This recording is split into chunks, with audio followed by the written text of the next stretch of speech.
and I hope I'm pronouncing that correct. You might You are. understand. Apologies. Look, terrible pronunciation on my part. You might understand him as a based Jordan Peterson. The inheritor, it seems, of the throne, the man who was in the dregs of Canada, seeing it fall from the inside out, and he's been posting an awful lot about things like the breakdown of the world order and offering a very fascinating perspective from the other side of the world, of somebody who's been on both sides of the world. So I was very interested to bring this gentleman on and have a talk with him about the chaos we see in America. Are we reaching the end of Western hegemony, the end of the world order that has been there since Bretton Woods in 1945? And are we about to see a chaotic breakdown and something big happen? So, Professor, thank you very much for coming on. What are your thoughts? Do you think we're in a precarious situation right now?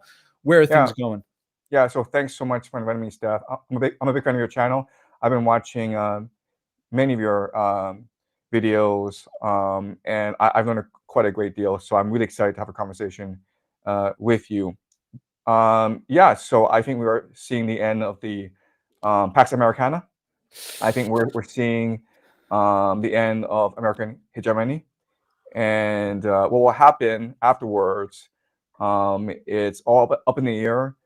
But I personally believe it'll be complete chaos. I think we're moving towards a multipolar world.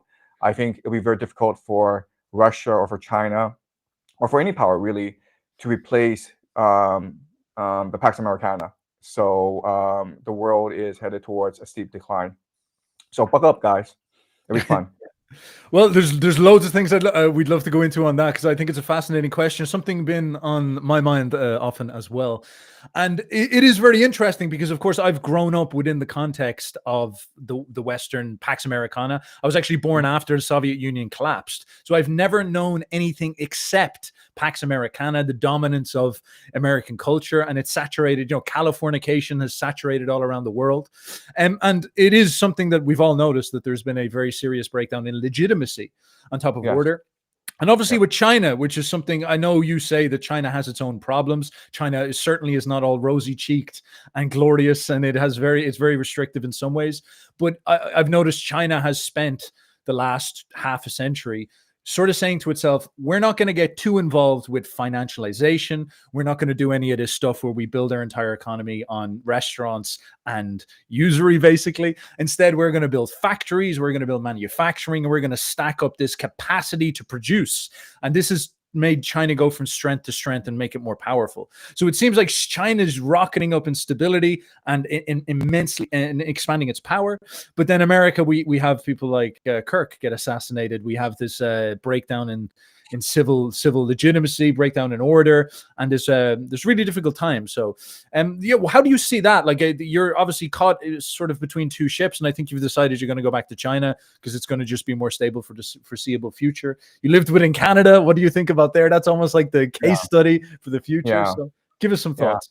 Yeah, so lots of great questions. So right now I'm based in Beijing. I'm a teacher in Beijing, and I've been studying for the past couple of years the decline of the Pax Americana. So I think you're absolutely right in that China's avoiding the huge mistakes that America has made these past 20, 30 years, especially with the issue of financialization, where Wall Street, the financial sector, has overtaken the entire American economy. So it's all speculative, right? People put their money in the stock market, but no one's building factories. No one's actually engaging in entrepreneurship. And that's a problem in the long term. And this is something that China has been excellent at dealing with. So all the money has been put into infrastructure, into R&D, into science. The scientific developments of China for the past 20 years has been extremely impressive. But my argument is this, and I think you would sympathize with this argument, that power is really about narrative, about ideology. It's about soft power. So you talked about the idea that America was able to dominate the world because American culture dominates the world. So the problem with China is it's never been that strong in terms of soft power. It's never been able to articulate the American dream, individualism, liberty in the way that America has been able to articulate through its movies, through its pop songs, through its history. And so that's the fundamental weakness of America. So even though financially, China is on much stronger footing than America. I mean, America right now, everyone's in debt, right? You have $37 trillion national debt, but then you look at the middle class and the average American. Altogether, they have $17 trillion in debt. That's about like, you know, half a million of debt for every American citizen, which is just ridiculous. So I agree that America is on the decline. I don't know if China will be able to articulate a narrative or an ideology that will be compelling enough to attract the world, to basically lead the world forward. So that's my concern right now about the state of the world. Brilliant. Like, and I love that you're sincere and honest about this, because I do think these are fascinating questions. I've heard people say it before. You've, I think, alluded to it as well. Like this, there is a Faustian spirit perhaps in the West, and this is like a double-edged sword, you know, because this is like they're going to like, all right, we'll go and we'll present a moral world order for the whole world and say this is how things will be done. And it's like, okay, that's interesting. But then on the flip side, that turns you into a woke, insane, self-destructive maniac, and you're like, all right, that's not good. And the Chinese seem more demure. They're sort of like, look, we're not going to get too involved. We're going to keep to ourselves and do things right and just run the system properly and this type of thing. And so that's a great strength because they avoid the hysteria. But will that be enough for them to stand up and be like, right, we'll lead the moral order of the world? And this is something that's been in my mind an enormous amount, because when you go to the origins of the world order, when you go to actually, maybe you could say the crisis of immigration and things in the West, you see that it happened in the 1960s, led by John F. Kennedy, one of the heroes of the West, and his administration and the administration that came after him. And they were attempting to create the open American dream, to combat the communist Marxist dream, because the entire world was underneath capitalism, which was kind of like post-imperialism.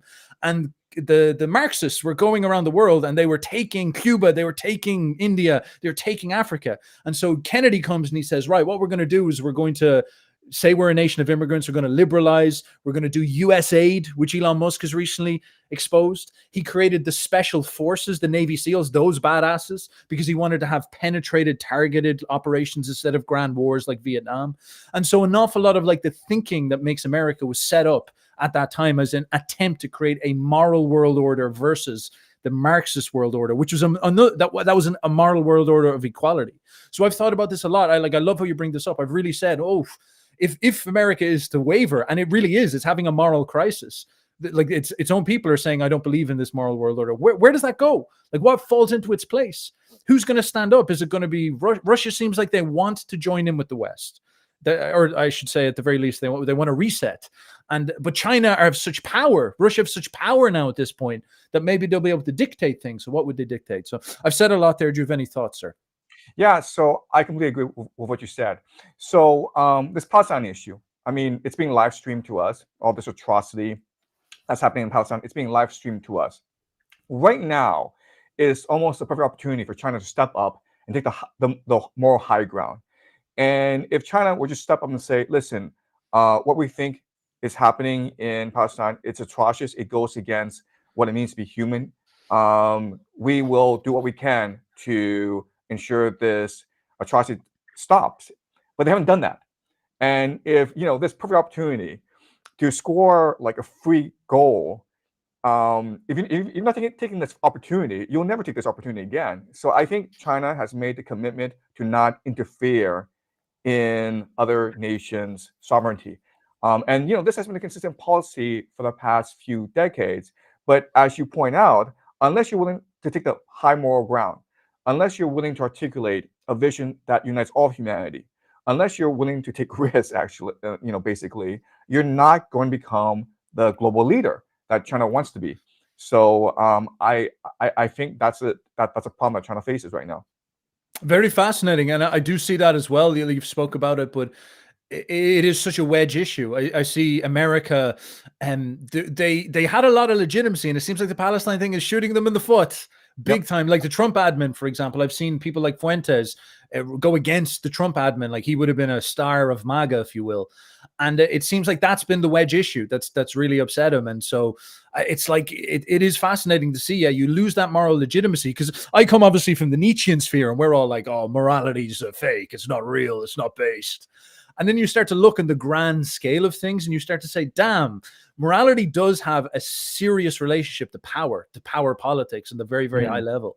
And the world order is related to morality. And if you look at the Cold War, which was the last big multipolar contest, which is very chaotic. There's a lot of civil wars during that period. It was a moral ideological war. It was like That's Marxism versus this.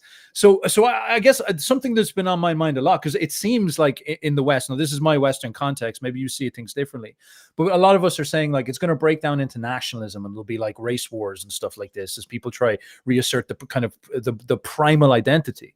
But I also wonder, is there going to be, because the Cold War was not like that. It was sort of a moral war.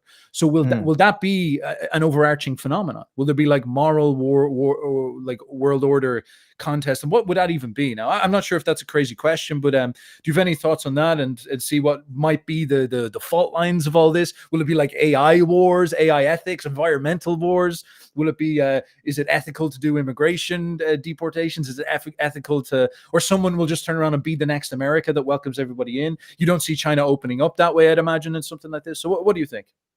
Yeah, so it's a great question, and I think the situation will be much more fluid, much more dynamic than we can imagine. So what I mean by that is that right now what we're seeing is a global rebellion against the neoliberal establishment order, right? The neoliberalism would include free markets, open borders, private enterprise, basically the dilution of your ethnic identity.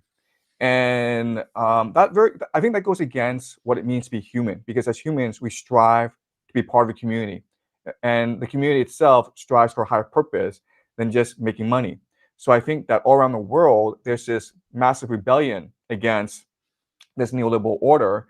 Maybe started with Brexit, and then you had the 2016 election of Donald Trump, and this has been cascading for quite a number of years. And now what we're seeing is major protests in the Western world against mass immigration. And I think these protests are very much legitimate. I think it's very important to protect the cohesiveness of your community. And so I think that in the beginning, what's happening is you have this massive rebellion against the neoliberal ideology, which has become morally bankrupt. It has become very destructive of society. But over time, as you say, this conflict will devolve into possibly race wars. So it's entirely possible in Britain, in France, in these places, it could devolve into a race war. And we're already seeing this happen in Britain. It's very likely that in the next few months, violence becomes very endemic in Britain and in France. I'm already seeing happening, but I think this thing will cascade. It will escalate. But at the same time, I also think that you will see resource wars flaring around the world. I think that Southeast Asia, water wars will be a huge issue as geophysical events sort of overwhelm the planet. You will still have conventional wars. There's talk right now that Israel is about to relaunch its airstrikes against Iran, and this will be this will be the second round. And in the second round, a lot of analysts, a lot of experts believe that it will be much more destructive, and it will last a lot longer than 12 days.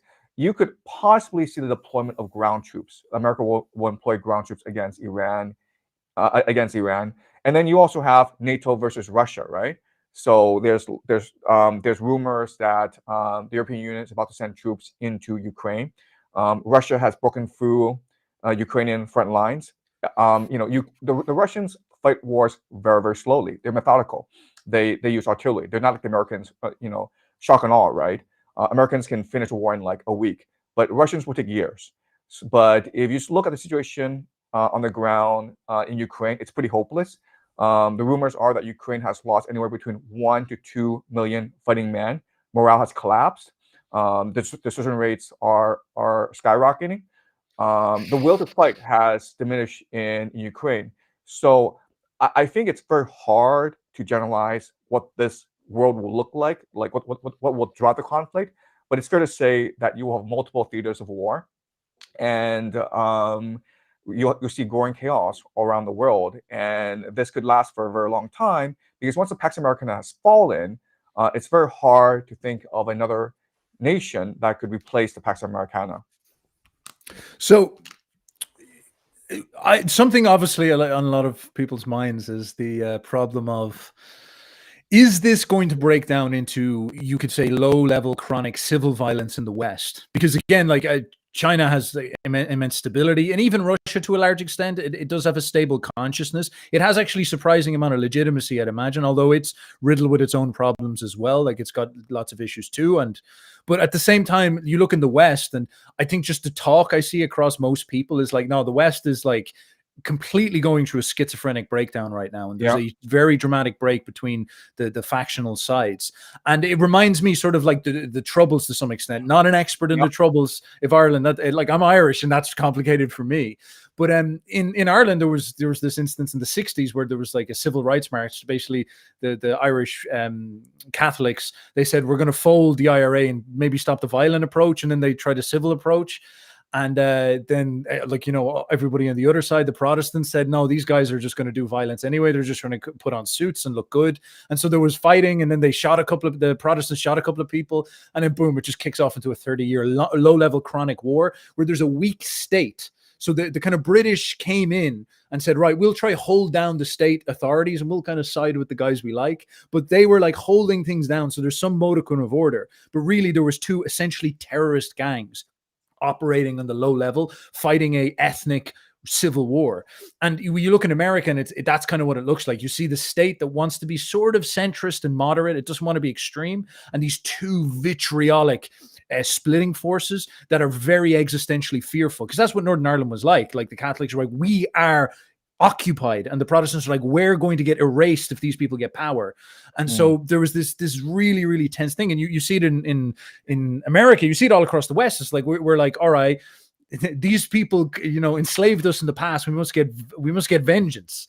And then there is this sense in the right that it's like, all right, these people are trying to replace us and destroy us permanently. And so this looks like it's just building up towards a snapping moment of some sort. And I don't know how you perceive that. Like, there's also a side of this as well where nothing ever happens. The nothing ever happens should never be contested with. And we live in a much different time with like Pornhub and stuff like this. So maybe it's too depressing. And your experiences in Canada, you would often speak about it this way, that you have a people who have this abundance of resources, but they just don't utilize them. So why should we expect that they'll be able to conduct an aggressive war for territory? Like, maybe it'll just fold over and accept Netflix and keep going this way. So, what do you see about the strife potential within the West, if you will? And what's your opinion? Maybe your thoughts on what happened with Kirk recently and things like this. Yeah, so lots of questions. So I would agree with you that what would happen in the West, if there is civil conflict, it will very much resemble the Troubles in Ireland. So, and there are different signs that the West is headed towards civil war. Sorry. So hold on. Sorry. Oh, I'm gonna have to take over. Sorry. I apologize. My kids have come back from school. Oh, I thought the Canadians kicked the door down and they were like, all right, this is the end. Yeah. So the first thing I would say is the severity of political polarization in America right now. The left and right refuse to talk to each other. So there's a startling statistic where, you know, if you live in a Democratic household, if you're Democratic, if you vote Democratic, you refuse to marry someone from the other party. And it goes both ways. Wow. So that, and it's 80%. It's 80%. I don't know the exact statistic, but it's like 8% or even higher say that I refuse to marry someone who has a different party affiliation than I do. So the capacity for just civil discourse has completely collapsed in the United States. And we see this with this Charlie Kirk assassination, where you had people on the left who were actually cheering for this, and this would have never happened 10 years ago. I think, you know, 10 years ago, all of America would have come together like they did after 9/11, and they would have condemned what happened to Kirk and say, it's okay to disagree, because that's what a democracy is about, the right to disagree with other people, and violence is never the answer. But nowadays, it's almost as though they believe that violence is the only answer. So I think there's this power keg underneath America that's about to blow up any time. So that's the first thing I would say. Second thing that I will say is that the elite in the Western world, and you can look at any country like Britain, United States, Canada, they have no legitimacy and authority anymore. First of all, they're very old. I mean, Biden, Trump, I mean, they're around 80 years old, and this has never really happened in history before, where you have like people in their 80s and 90s in charge of a nation. So they're sort of out of ideas, and they're just like, their concern is just like just to live. I mean, like, they don't have any new ideas on how to move society forward, and they cling on to power. So all these young people who should be coming to power, they're not given the opportunity, and they're really reactive.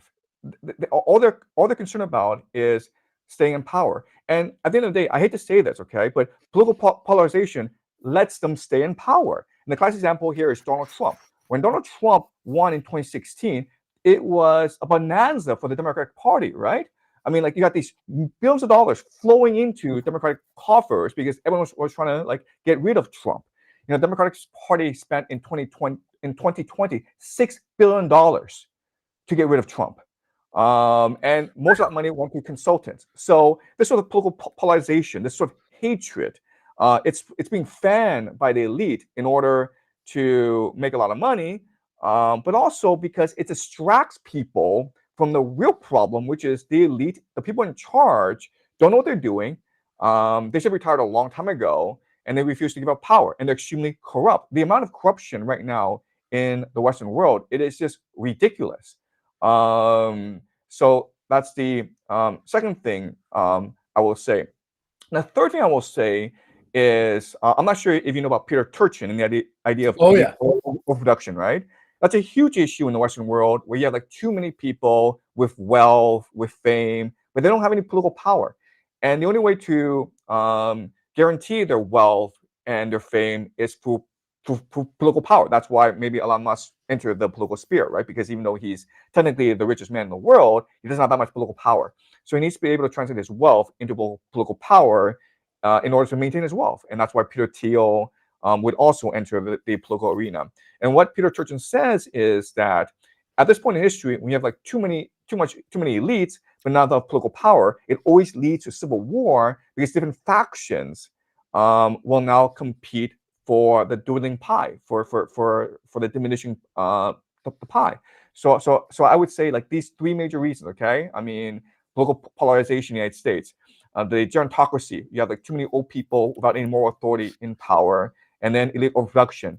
This is why I'm not optimistic about what's happening in the West. Oh my god.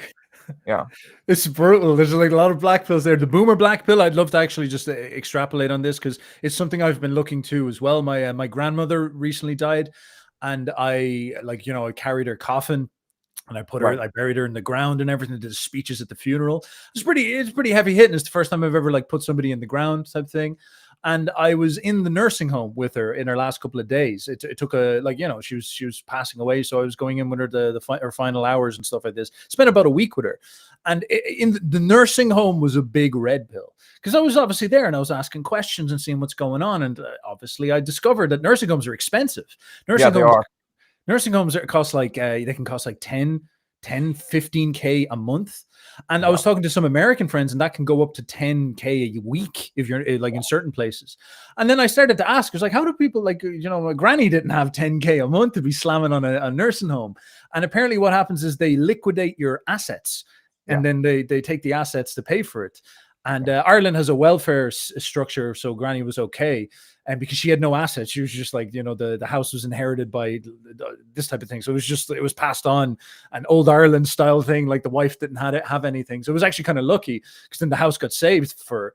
But she had that. But I was just thinking, I was talking to people, I was like, this is literally like the boomer gathers all its wealth, because they have all the wealth, and then they get sick, and they spend years then in the nursing home, and then they absorb like not, I shouldn't say they, because they're not the active principle here, but all the wealth gets harvested up by these nursing home situations and things like this. And then on top of this, all the youth are busy taking care of them. This is something else I thought about. Like my grandmother, obviously, like Irish grandmother, she had like 5 children, and so they were all coming in and taking care of her at once. But it was still very tough on my mother, very tough. She was like doing a lot of it, and it was hard on her, And I noticed then, I was kind of thinking, wait a second, like I'm one guy on my sister, and like this is if they get sick, it's going to be 2 people, not 5.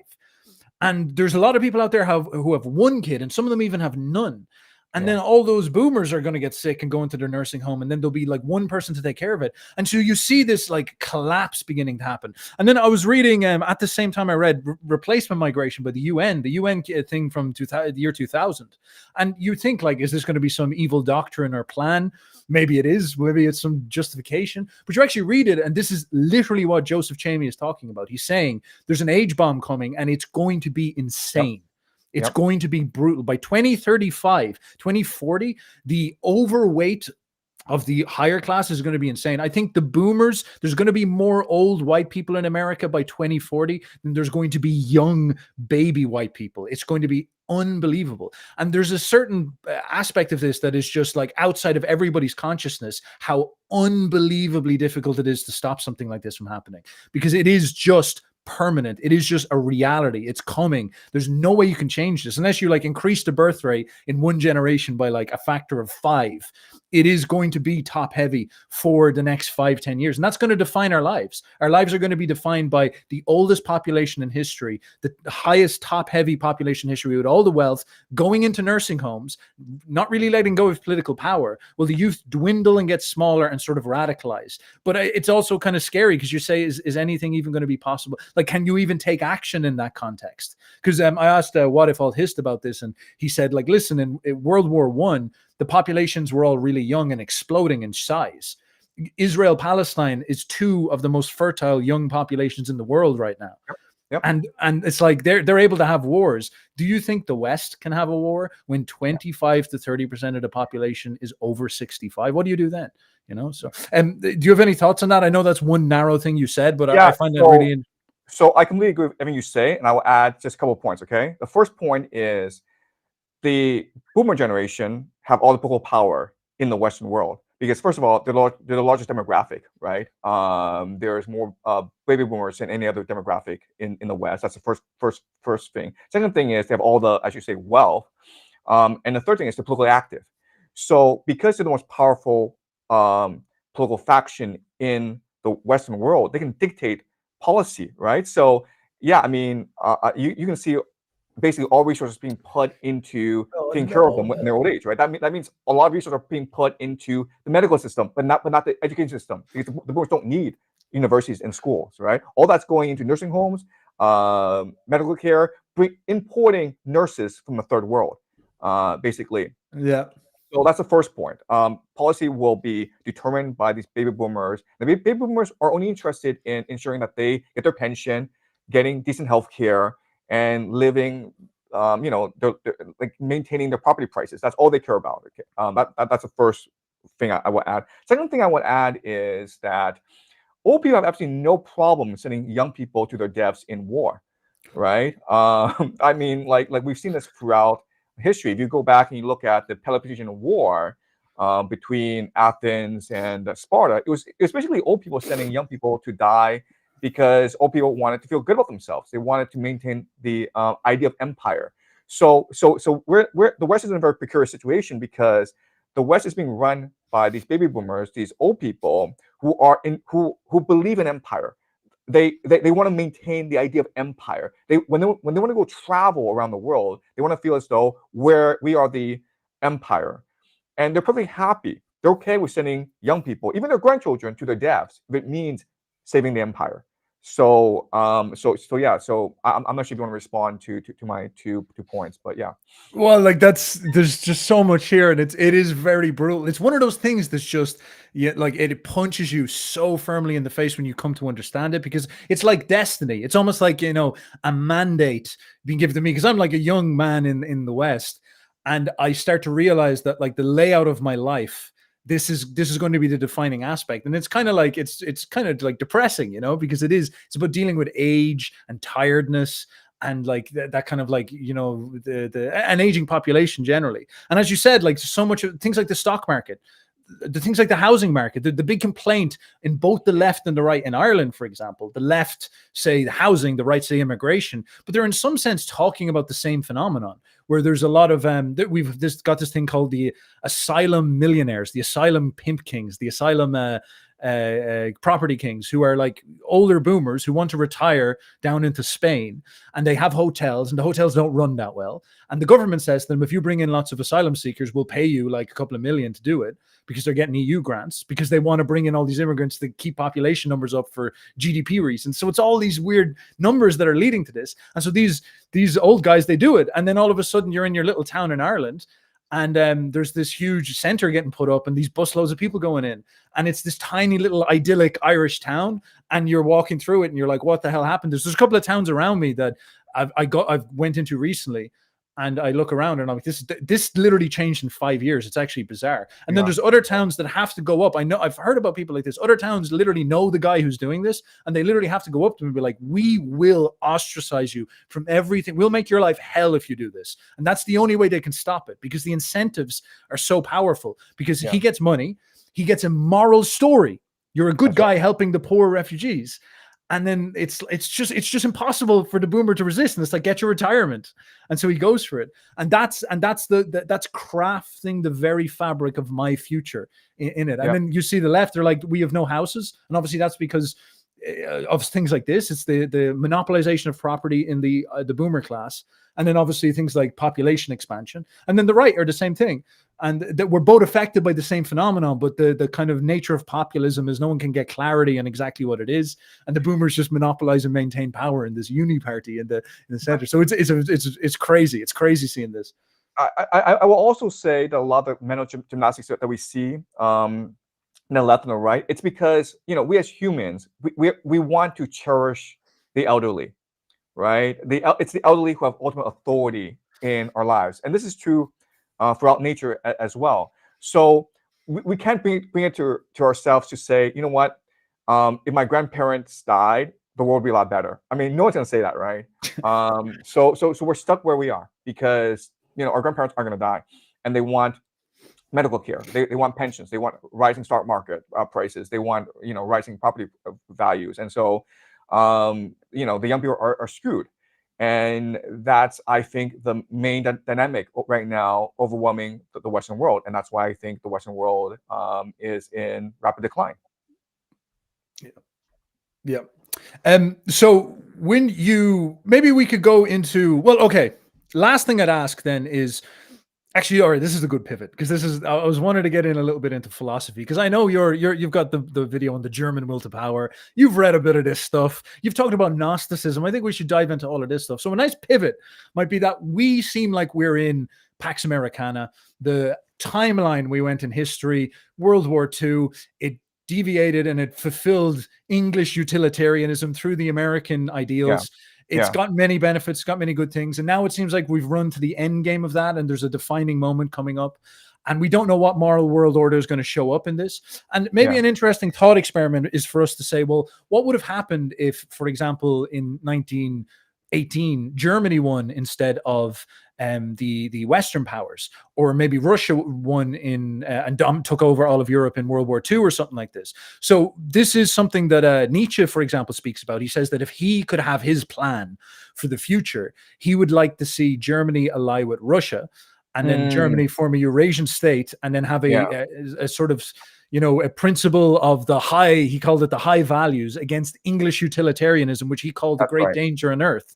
So that's a very fascinating thing. There's like a different consciousness and an alt timeline you get into there, where it's not like Hitler versus Stalin. It's like World War I, maybe, like there's a unity of Russia and Germany, something like this. Probably never going to happen, knowing how much they hated each other. But it's like this type of alt way of looking at things.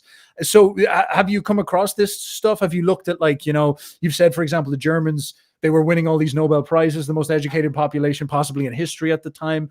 Do you have any thoughts about how things could have gone differently at that point? How does that highlight our situation now? Does that kind of show you how you look at each of the dominant powers and which direction it's going to go? What do you think? Yeah, so I mean, you've seen my lectures, and you know that I think that German civilization has much more in common with Russian civilization than it does with the Anglo-American civilization. And I agree with Nietzsche that in many ways, Anglo-American civilization, it really means the debasement of humanity because it's extremely utilitarian, it's process-oriented, it's very bureaucratic.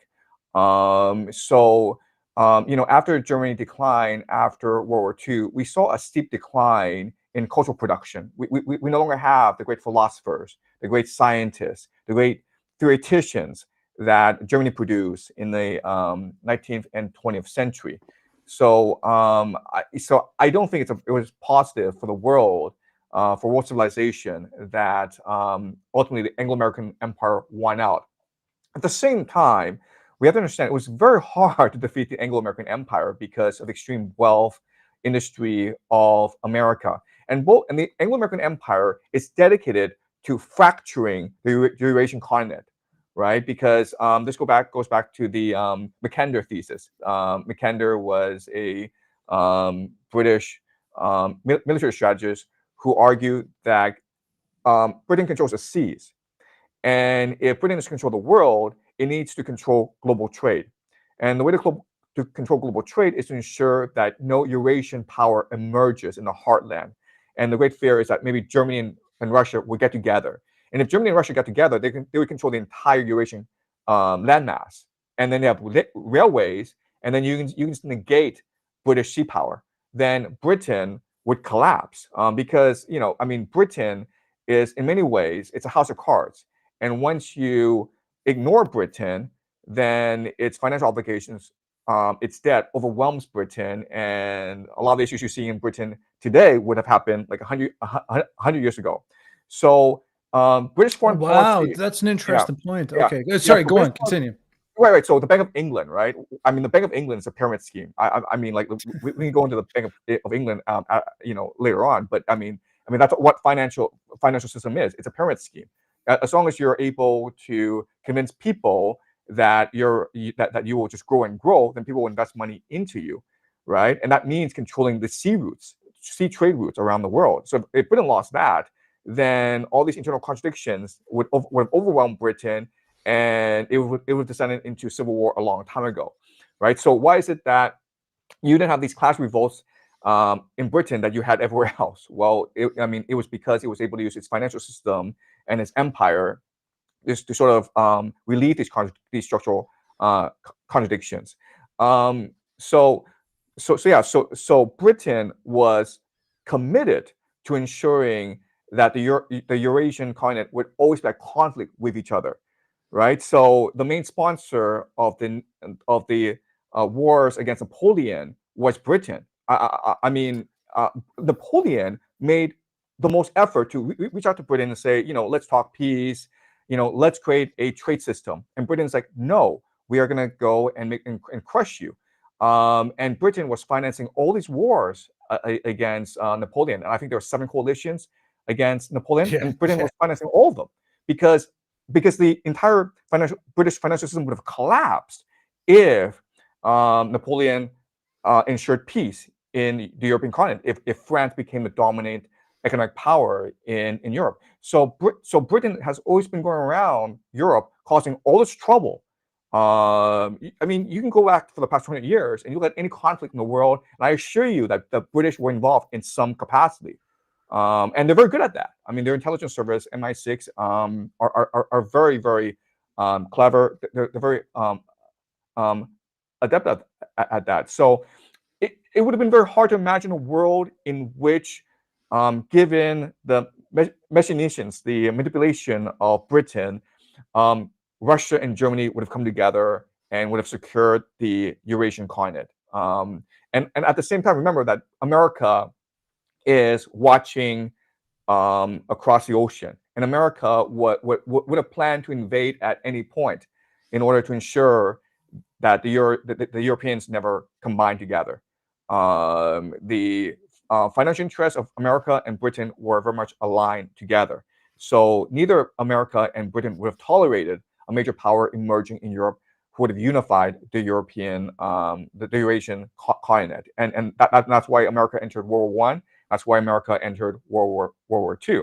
I would make the argument that both of these wars were started by the British. Many people have argued that communism, Bolshevism, was financed by the Anglo-American Empire, right? Because they wanted to undermine the Tsarist regime of Nicholas II, and they succeeded tremendously. And if you just go back and look at the documents of the Bolshevik Revolution, all sides at the time, both the whites and the Bolsheviks, were financed by Wall Street and the City of London. So, and I mean, like, it's just power politics, right? I mean, we're not saying it's right or wrong, but I'm saying, like, given the situation that Britain was in, that it's just an island with little resource of its own, then it needs to go and cause all these problems in Europe in order to maintain its control over resources around the world. So just from a game theory perspective, Britain had actually no choice in the matter. If you've been doing this for, like, centuries, then you get very good at that. Mm-hmm. And then, eventually, if Germany becomes too powerful, then you bring in the Americans as your muscle to maintain your Pax Britannica. And eventually, if it becomes a Pax Americana, you don't really care, because the Bank of England still controls most of the resources in the world. So I don't think it was that feasible for eventually Germany to control the Eurasian continent. At the same time, I have said that Germany in Europe is the best position to take advantage of the collapse of the Pax Americana. I think in maybe 10, 20 years' time, you will see a realignment of Europe so that Germany and Russia become allies. Interesting. So you wow. So, but that would be in the context of, like, the EU or something like this, going forward. Well, actually, before we get into that, like, I do actually want to talk about, because you're talking to an Irishman here, so we're going to kick the Brits around. I need to get I need to get a couple of strikes in. But your point about the Bank of England is phenomenal, because it is a very fascinating thing to think. And you say it's just raw power politics. Like, in some sense, they're just doing what is rational for their position. That's a really good point, because if you look at it, they do essentially sit down with the Bank of England and say, so much about the financial system just blows open when you study its history, because you realize it's contextualized entirely upon promises. It's almost like magic. It's not really like real. Alchemy. Alchemy. It's literally alchemy. Yes. People think money's this, like, hard thing, but it's like, no, the Brits say, we're going to take the labor, the potential work output of the future 100 years of the British labor, and we're going to compress it and pull it back in time. So it's like quantum physics, pull it back in time into this moment. So you take 100 years worth of potential work as a loan and pull it back in time. And then you get this, like, super loan in the present, which your population will pay off. The bonds, the debt from the Napoleonic Wars was only paid off, or was still getting paid off, even in, like, 2010, I think, or the early 2000s, by the British population. So they consolidated the future and brought it into the present, and then used that to fund wars. And the French, the French were noticing this, because the French went broke. The French funded one side of the Civil War. They funded the Civil War in America because they wanted the British to lose against the Americans. So the French were throwing money into them, but the French were doing, classical economics, like idiots. They were like, oh, well, we'll just use our money for this. And so they went broke. The British then saw this, and then obviously probably nudged the French Revolution to happen. And then there was all this chaos, and then Napoleon is fighting, and Napoleon notices this. He's like, these Brits have like limitless cash. That's right. It's just unbelievable. Right. And so his continental bloc, like, a big part of it is to try strangle Britain in a manufacturing sense. And then on top of this, try to, he would even try to block out the financial system coming out of Britain altogether, this type of thing. So there was this attempt even there to create that Eurasian problem. And then it is very funny, because, like, we can obviously bash Britain all we want, but, like, Napoleon tries to invade Russia and fails. The unification of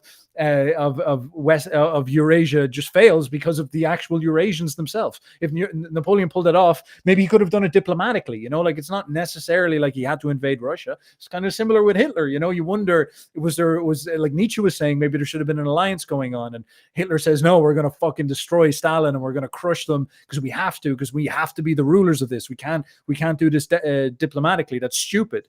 And then obviously you said, for example, England were involved in communism, which many people said they were, but like it's like, you know, clear as day that Ludendorff found Lenin and said, this guy would be great. He's like a virus. We'll send him into Russia and then we'll go into Russia and strangle him ourselves because he's so dangerous. So like the Germans obviously tilted that chaos, like a major factor in that too. So it's like there is this Eurasian chaos going on, and then the Brits are up there on the top, very consolidated, very stable, kind of like, you know, what we're seeing in China in the East right now. They're very stable and they're just like massive piles of cash and then tilting things whatever direction they want. So they were very like last 250 years they've been masters of the world. The Anglo race has been masters of the world and sort of setting the agenda. So that's absolutely true. I see it. But yeah, I guess as you're pointing out, many of the things that are like winding out right now are coming from the logical conclusion of all this, the insanity of the financial system. And then you see it breaks down in America and break down in British society. London is like, what, 30% British at this point? Like that is crazy when you think about what that means, these type of things. Yeah. So, yeah, like that's a fascinating thing to see. So I don't know, do you would you like to go into that more, or would you like to talk about some of the kind of philosophical backgrounds and all of those type of things, like, you know, the German idealism that was kind of bubbling that got swatted out? What do you think?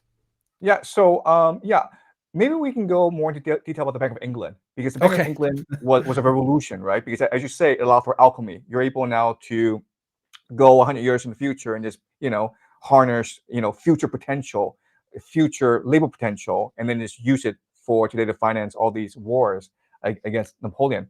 So the Bank of England is really interesting because it marks a revolution in human thought, right? And what made the Bank of England possible were three factors, and I'll go over them, and then we can go more into detail if you want.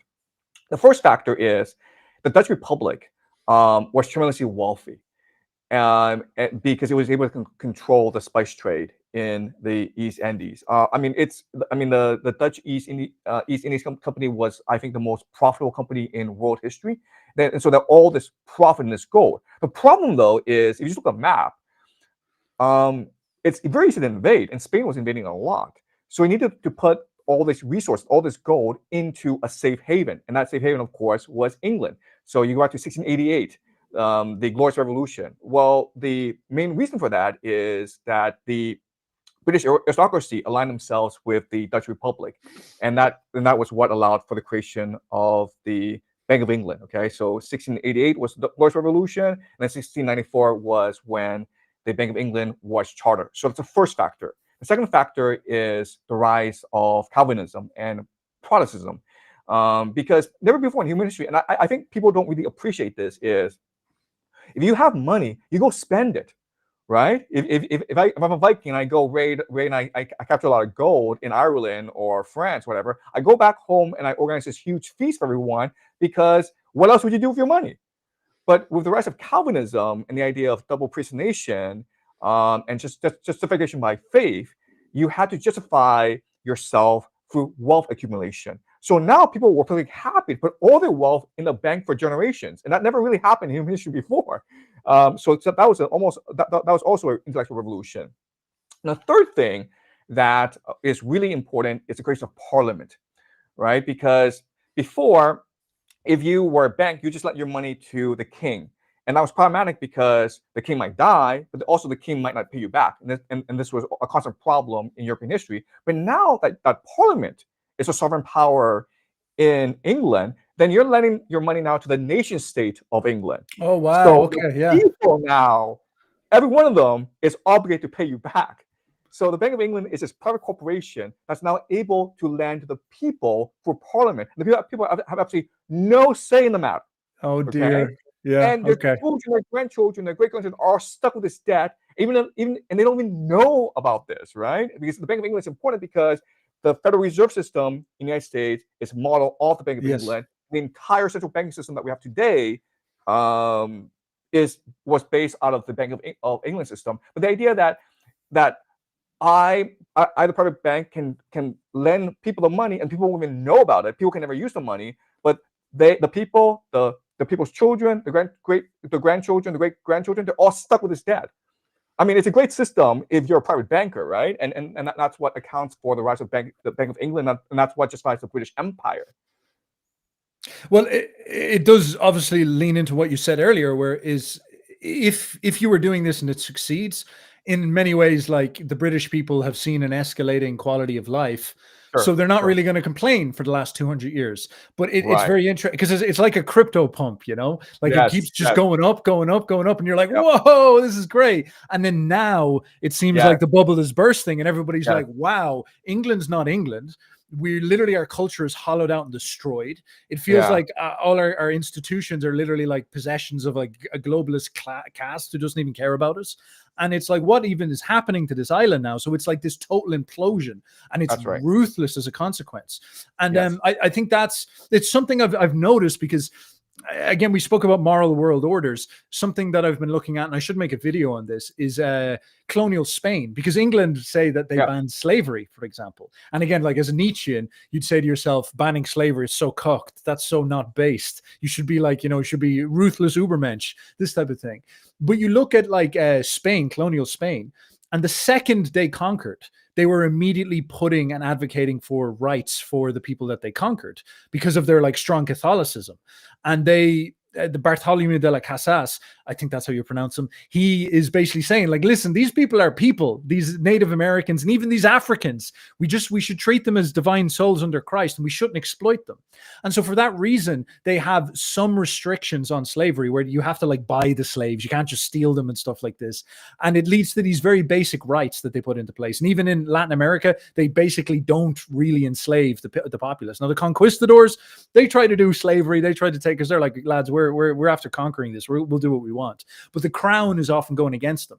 And so Spain has this like moral conscience, this attempt to do this. And it actually leads to very interesting things where, for example, Haiti and Dominican Republic is on the same island. San Dominico is like split in half. Haiti was a slave state ran by the French and the Dutch. And it is like 97% African, I think, and completely failed society, constantly imploding. It just like, absolute chaos, because it was this horrible slave hub that they just ran a sugar plantation out of, and then they sent all the slaves into America. The other side has like something like 13% African ancestry and is quite stable and does an awful lot better, because it was the Spanish side where they didn't engage in this. So it's interesting to see this sort of moral restriction maybe didn't lead to this flash where you had this awesome, profitable Haiti sugar plantation, but in the long run, it actually like remained somewhat stable. And it's kind of similar with England and everything, where they did all the genius financial trickery with the Bank of England, and it was incredibly powerful for the last 200 years. And you wonder now, is the crash going to come? And will it be just absolutely brutal, or will they figure out a new flip? This is something I heard of Peter Ryan, by the way, is that the Trump admin have some very clever people working with them who are pointing out that they can get crypto and they can go into like Tether. They can control Tether and get Tether to buy treasury bonds, so that when people buy into crypto, they're buying US debt, because China and everybody is not buying US debt anymore, because they're like, the financial system is a scam. So there's like maybe these guys are geniuses at this. They've been doing it for hundreds of years. So maybe there'll be like a new flip to the new paradigm or something like this, and we'll see them escape this. Maybe that will happen. I don't know. But do you have any thoughts on that? Yeah, I think you're absolutely right. I think it's really impressive that Britain has been able to maintain its pyramid scheme for as long as it's been able to maintain to do so. And you're absolutely right in that this pyramid scheme has brought tremendous wealth and prosperity to the British people. But we have to remember, this pyramid scheme is based on an idea, and the idea is that the sun will never set on Britain. It's the idea that Britain is invincible and it's inevitable, that it was the destiny of Britain to eventually conquer the world. It is the will of God, essentially. And this is the fundamental idea. And that's why military power is so important, right? You can't maintain this financial system without the British Navy. But now that Britain doesn't really have a military, and now that Russia is destroying NATO in Ukraine, now that America is overextended, this idea of the invincibility, the inevitability of the Anglo-American Empire, it's faded. And so no matter what financial shenanigans you pull off, it's not going to compensate for the fact that Yes. no one believes you're invincible anymore. Sorry to interrupt, but like this was such a red pill for me as well, where you look at like how the American financial system works right now, and it is based on it's like it's mental. It's based on trust. Yep, So that's right. China had a huge reserve of American treasury bonds. And what Yep, are they? They're promises. They're basically that's like right. you buy a treasury bond, we'll print money so we don't have to create fake debt. You buy our Yeah, treasury bonds and we will pay you back. You'll get value for this. So all the thing is that this was considered more valuable or as valuable as gold because everybody believed in America. It was yeah, legitimate.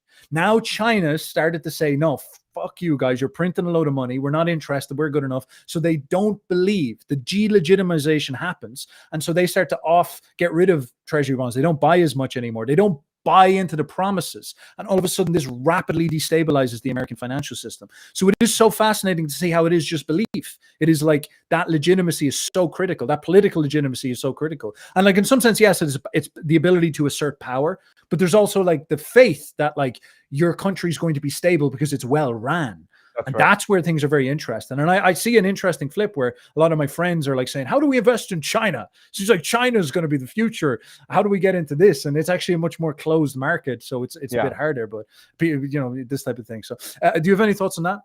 Yeah, so I completely agree with you. So I think in the beginning, these treasury notes, they were promises, right? That's the idea. But what we'll see is that as the empire continues to decline, what will happen is that America will now start to engage in extortion. That's what these tariffs are about, right? Trump is basically going on one and say, if you want to enter our American market, you need to pay these tariffs. Recently, NATO has pledged, I think, 3% of its GDP to defense spending. That's also extortion, right? Because what America wants to do is get these allies to start buying U.S. weapon systems to continue to finance these bloated U.S. defense contractors who will then, pay off U.S. politicians. So another way of saying this is that as an empire declines, it becomes like a racket. It becomes the mafia. It's a mafia state, and it's only interested in extorting value from its allies. So I think that's what's going to happen. Like if you just look at U.S. treasuries, like who owns the most treasuries in the world? It's Japan. Why? Because you have U.S. bases, military bases in Japan. You don't have U.S. military bases in China, and that's why China can offload its treasuries. But you will never see Japan offloading its treasuries. And what we expect is Japan will continue to buy more and more treasuries because it's extortion. You have to pay off the mafia, basically. Yeah. And there's a really fascinating thing I saw when the whole tariff thing was happening, because I would speak to some people in like America, and they're like, you know, in like big industries like the electric cars and all this, and they were very upset about the tariffs. And I was like asking them why, and they would point out things that it creates this sense around the world that there's a kind of closing of America happening, and that's actually Yeah. not good for America. And you're like, well, what's the justification for this? So there's two that I got that are so interesting. Number one is the Bretton Woods concept, is that after World War II, America basically come and they say, listen, we're going to create this financial system that goes over the whole world and everybody can buy into it and we'll lead. But we're not going to be tyrants. We're not going to be tyrants who lead. So what we'll do is we'll each invest in each other. So they created this sort of distributed web network. Yeah. And it's like, we'll be the ones who mandate good behavior. We're like the shopping mall police. But we're going to do this where it's like open and everybody has a bit of a share in each other. And it's actually very intelligent because he creates this very tight net international empire that everybody buys into with high legitimacy as a consequence. And this is very resistant against communism as a consequence. That's right. It's probably why America wins. That's So right. if you start doing tariffs, that's closing, it's breaking off those webs and shutting things off. And that actually rises up distrust and like, you know, this type of thing. So it creates conflict. A second one then is that if you look at the history of tariffs in, for example, England, what do you see? It's so interesting. During the colonial period, during the Dutch in the Indies and during Britain, they were all fighting each other as nation states, trying to get their pot of gold as big as possible. And their tariffs were through the roof. They were tariffing the living fuck out of each other. The British were like tariffing everything that was coming in from Holland because they were trying to bully them to get money off them. And at this point, all the taxes, there was no tax revenue because they were just tariffing everybody. And then the second Britain beat Napoleon and got mandate to own the entire world, what did they do? They dropped tariffs basically to zero over the course of the 19th century. They become a moral empire. They drop tariffs. They end chud nationalism. They end this close-minded Britain. They end slavery. They begin to work for universal suffrage, democracy, and they begin to essentially create this Enlightenment empire to get moral mandate and legitimacy. They stop tariffs, open up trade to the world, become the pimp kings that run the trade empire, because that's an intelligent thing. Open up the party, invite everybody in, and be the guy who collects a couple of cents off every transaction. It's very, very smart. Then what happens in the 19th century? American tariffs are through the roof because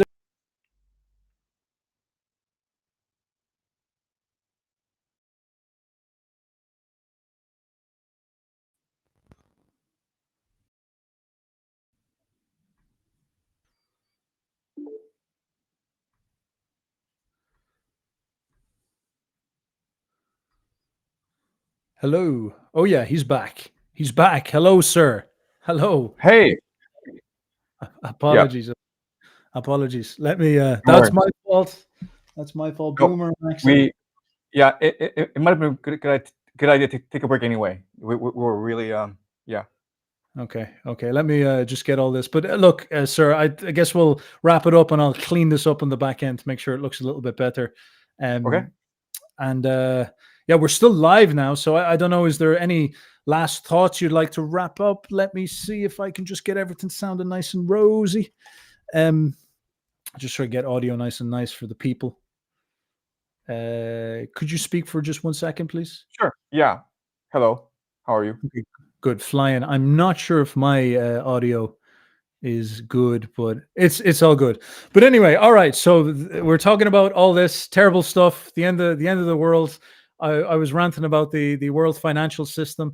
I guess one thing I wanted to ask you before we go into, maybe we can close up then, is what is your perception of China and its potential? As we said, you're not sure if they can ascertain a moral mandate, but you see them going strength to strength type thing. You see them projecting a lot of power, making a lot of right moves. Do you see any internal problems with them? I've heard that they have their own demographic problems, these type of things. So what do you think? So the word that we used before at the beginning of the stream was the word Faustian, right? So in Germany, in England, in America, you have this Faustian spirit. You want to change the world. You want to know about the world. You want to implant your identity on the world. And there's this desire to constantly strive without end in the Western world, and that's what's made Anglo-American German civilization so dominant around the world these past 20 years. And in China, you don't have this spirit. China built a wall called the Great Wall. Why? Because it did not want to deal with the world. So China just wants to be left alone, basically. So my prediction is that maybe for the next 10, 20 years, China will continue to engage the world, but not militarily, not in the way that not China doesn't want to build a global empire. China wants to trade with the world, but it wants to trade with the world in a way that's not confrontational. So it does not want to build a blue water navy to challenge America. If China were to ever have a blue water navy, then you would see immediate naval warfare, because America will never give up its blue water dominance. So China will not do that. Now we know that China has the shipbuilding capacity for a blue water navy. Like, I think for every ship that America builds, China can build 230.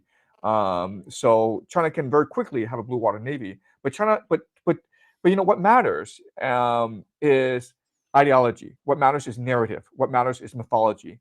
And China does not have that element in place. China doesn't have a narrative where the Chinese people dominate the world and the Chinese people become the leaders of humanity. The Americans do, the British do, the Germans do, the Russians do, but not the Chinese. And that's very important if you are to anticipate or predict Chinese behavior over the next 10, 20 years. So I think that China will try to build consensus. I think that China will focus more on building multilateral organizations like the BRICS in order to replace the Pax Americana, because clearly China benefits a lot from globalization, and it would not want to see globalization recede from the earth. But if it doesn't work out, then China's not going to take the reins of destiny and control it. China is just going to go back to its borders and turtle up. So I think that what's really important for people to understand is that every nation has its own distinctive mythology, has its own distinctive worldview, and depending on its worldview, we can predict the behavior of that nation. So China is not interested in military confrontation, but Russia is, Germany is, America is, because of their worldview.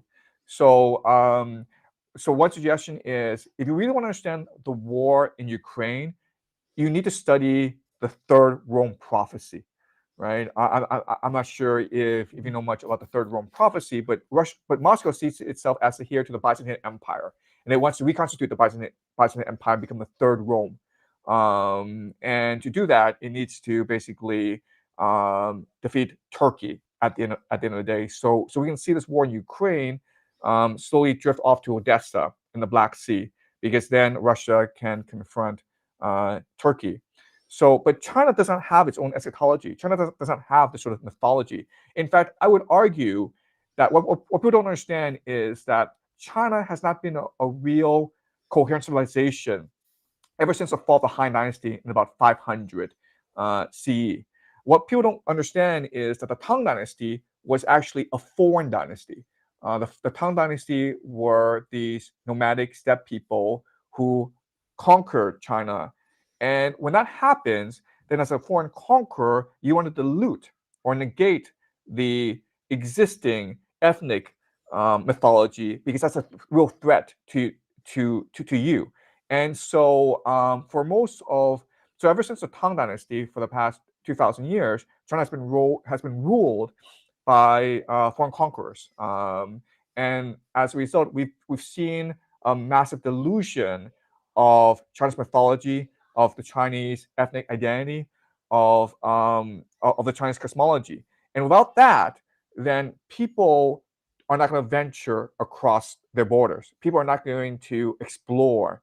One thing that I want to discuss with you and is how narratives drove exploration and conquest, right? So you look at the Yamnaya, we should talk a great deal about the Proto-Indo-Europeans. They're like most of Western mythology is derived from that period, right? But then you have the Vikings and Norse mythology, right? So I think that without mythology, without a coherent storytelling tradition, you're not going to go and conquer the world.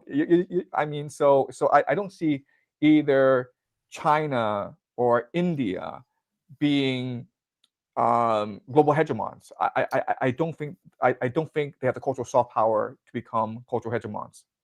It's fascinating. India, by the way, is a dark horse. I think a lot of people don't look at India and realize that India is going from strength to strength in very interesting ways. Like, they are now the largest country in all of human history as of 2003. They're now bigger than China. And they have like a huge population surplus. They're all over Silicon Valley. They're like the way China are very present in the West. The Indians are like crazy present, this type of thing. And they're actually starting to generate a lot of hate and hysteria because of it, because they're just everywhere. They're saturating. So it's a fascinating thing to look at, because there's just raw population dynamics where you have something this big that it's going to be a force, this type of thing. So that's interesting. But on your point, I've thought about this a lot as well. Like, you even look at America, a critical motif was manifest destiny, like God wants us to reach the west of America. As you said, the Yamnaya, they have this sort of like Sky King God that was going out there. And it's something I wanted to ask you about, because you speak a lot about religion, and you speak like about Gnosticism and spirituality. And it's like, I don't mean this to be shallow, but I just don't understand. Like, China doesn't seem religious to me. It seems like it's just a perpetual sort of secular state that doesn't really project. It's not like it's got this, highly romantic Christianity or something like this. It doesn't seem like it has that. It has like a philosopher religion, as far as I understand. Yeah. And so I was wondering how that works. Like, is China just not religious? Is that something that's only come since the Great Leap Forward type thing? Are these just like low resolution motifs I've got in my head? Does that kind of play into an overall non-narrative way of looking at the world instead it's just brutally pragmatic? How should I understand that? Yeah. So I think China, the best analogy for China is maybe ancient Egypt. It's really a plantation economy, meaning that you have a bureaucracy, which is like the overseers, and the people are just considered a resource that you're exploited. And as a result, you don't want religion in place because religion is an animating force. Religion is Wow. inspirational. And so religion has been denuded or eliminated from Chinese civilization for the past 2,000 years. So when you come to China, like it's really the most atheistic country in human history. Yeah. And you could say it's even anti-religious. Like, when I have conversations with Chinese about eschatology and religion, they tune out because it's not part of their worldview, and it's very hard. And that's why I think Chinese soft power doesn't really work, because China doesn't have a conception of soft power. The way China does business overseas is it's like we just bribe the elite, like and that's good. We go to Africa, we bribe the elite, they're happy, and China doesn't really understand that as humans we strive for spiritual fulfillment, for spiritual enlightenment, because that spirit has been destroyed in China for the past 2,000 years. And so, that's good because China is a nation committed to peaceful evolution. It's not going to go fight wars. But at the same time, it's without religion, you don't have the creative Faustian spirit of experimentation, exploration, of asking questions, of debate, of openness. And so I think what's really odd is what people don't understand is China's perfectly happy being subservient to the Anglo-American Empire. In many ways, China is the greatest experiment of the Anglo-American Empire, because in the 80s, China was this isolated, poor nation, and it was for American technology, for American financing, for American know-how that China was able to build up its manufacturing base. And even today, this manufacturing base, when Chinese ships go overseas, they're being protected not by Chinese ships, but by American ships. So China, in many ways, modern China, it's really an invention of America. It's really, China was always meant to be the manufacturing hub of globalization, and that's why America was perfectly happy to ship all of its factories to China. So I think this traditional narrative that it's China versus the United States, I think that's incorrect. Okay. I think China will remain subservient to the United States. What's happening today is that with a new leader, President Xi, he's trying to exert more national sovereignty. Because America, it's become a mafia state. It wants China to buy up more, U.S. treasuries. It wants the Chinese financial system to open up so that Washington can come and create predatory financing, lending, and destroy the Chinese economy. So President Xi has courageously said no, and that's why America is imposing all these sanctions on China, on tariffs, on technology restrictions. But at the end of the day, these two countries, the United States and China, are symbiotic. China needs the U.S. market. The United States needs Chinese cheap labor because its consumers are addicted to U.S. To Chinese cheap goods. So I don't think that U.S.-China, this relationship will end up in conflict. I think my prediction is for next year, possibly earlier, the next 6 months, you have a major rapprochement between the United States and China. Interesting. That is something it's very important to understand that symbiosis, because all the boys I know doing like drop shipping, like they were like, you just go, you call up this Chinese guy and he has this massive factory, he shows you videos of it, and then you like set up a little Shopify store. So like this kid was the marketing portal into the American market, and then this guy in China like has this massive productive factory, and that is like in some sense the perfect encapsulation for the modern relationship, and it is symbiotic, as you said. And it's crazy to think that, yeah. And like, I guess this is also something. Then you're saying that it's like an atheist society, because that's so fascinating. Because Yeah, it's just hard even for me. A lot of us in the West, we conceptualize the progress of being like, we were pagan barbarians, we became Christians, and then finally we reached atheism, and it's like a linear progress in our minds. But you're pointing out that like China has been atheist for a long time, and it's just that like 2,000 years. the whole religious concept is just not really. It's kind of an aside. They're like a philosophical race in some sense, and that's like not. They're not. They don't Yeah, get. I mean, I would go even further and say that China is a materialistic race. I think that, Wow. like, yeah, I think this system that the Americans created, it's perfect. It's perfect for China because that's how China sees the world. It sees the world very materialistically. It sees the world through economics, right? And so in many ways, the United States and China like are the best of friends. I mean, certainly, in China, if you go talk to a Chinese person and you ask them, like, if you had an opportunity to talk to anyone in the world, would you talk to an American, a German, or a Russian, or a Japanese? That person will always pick an American because American soft power is so dominant Yes. in China. So let me give you an example, okay, of how brilliant American penetration in China has been. So 1980s, China was still very much a closed society, and at that time, people were buying pirated DVDs. I'm not sure what you know what DVDs are, right? Yeah. Yeah. But Oh, they yeah. were pirated. They were really cheap. I mean, like they cost nothing whatsoever, and these were like pirated American movies.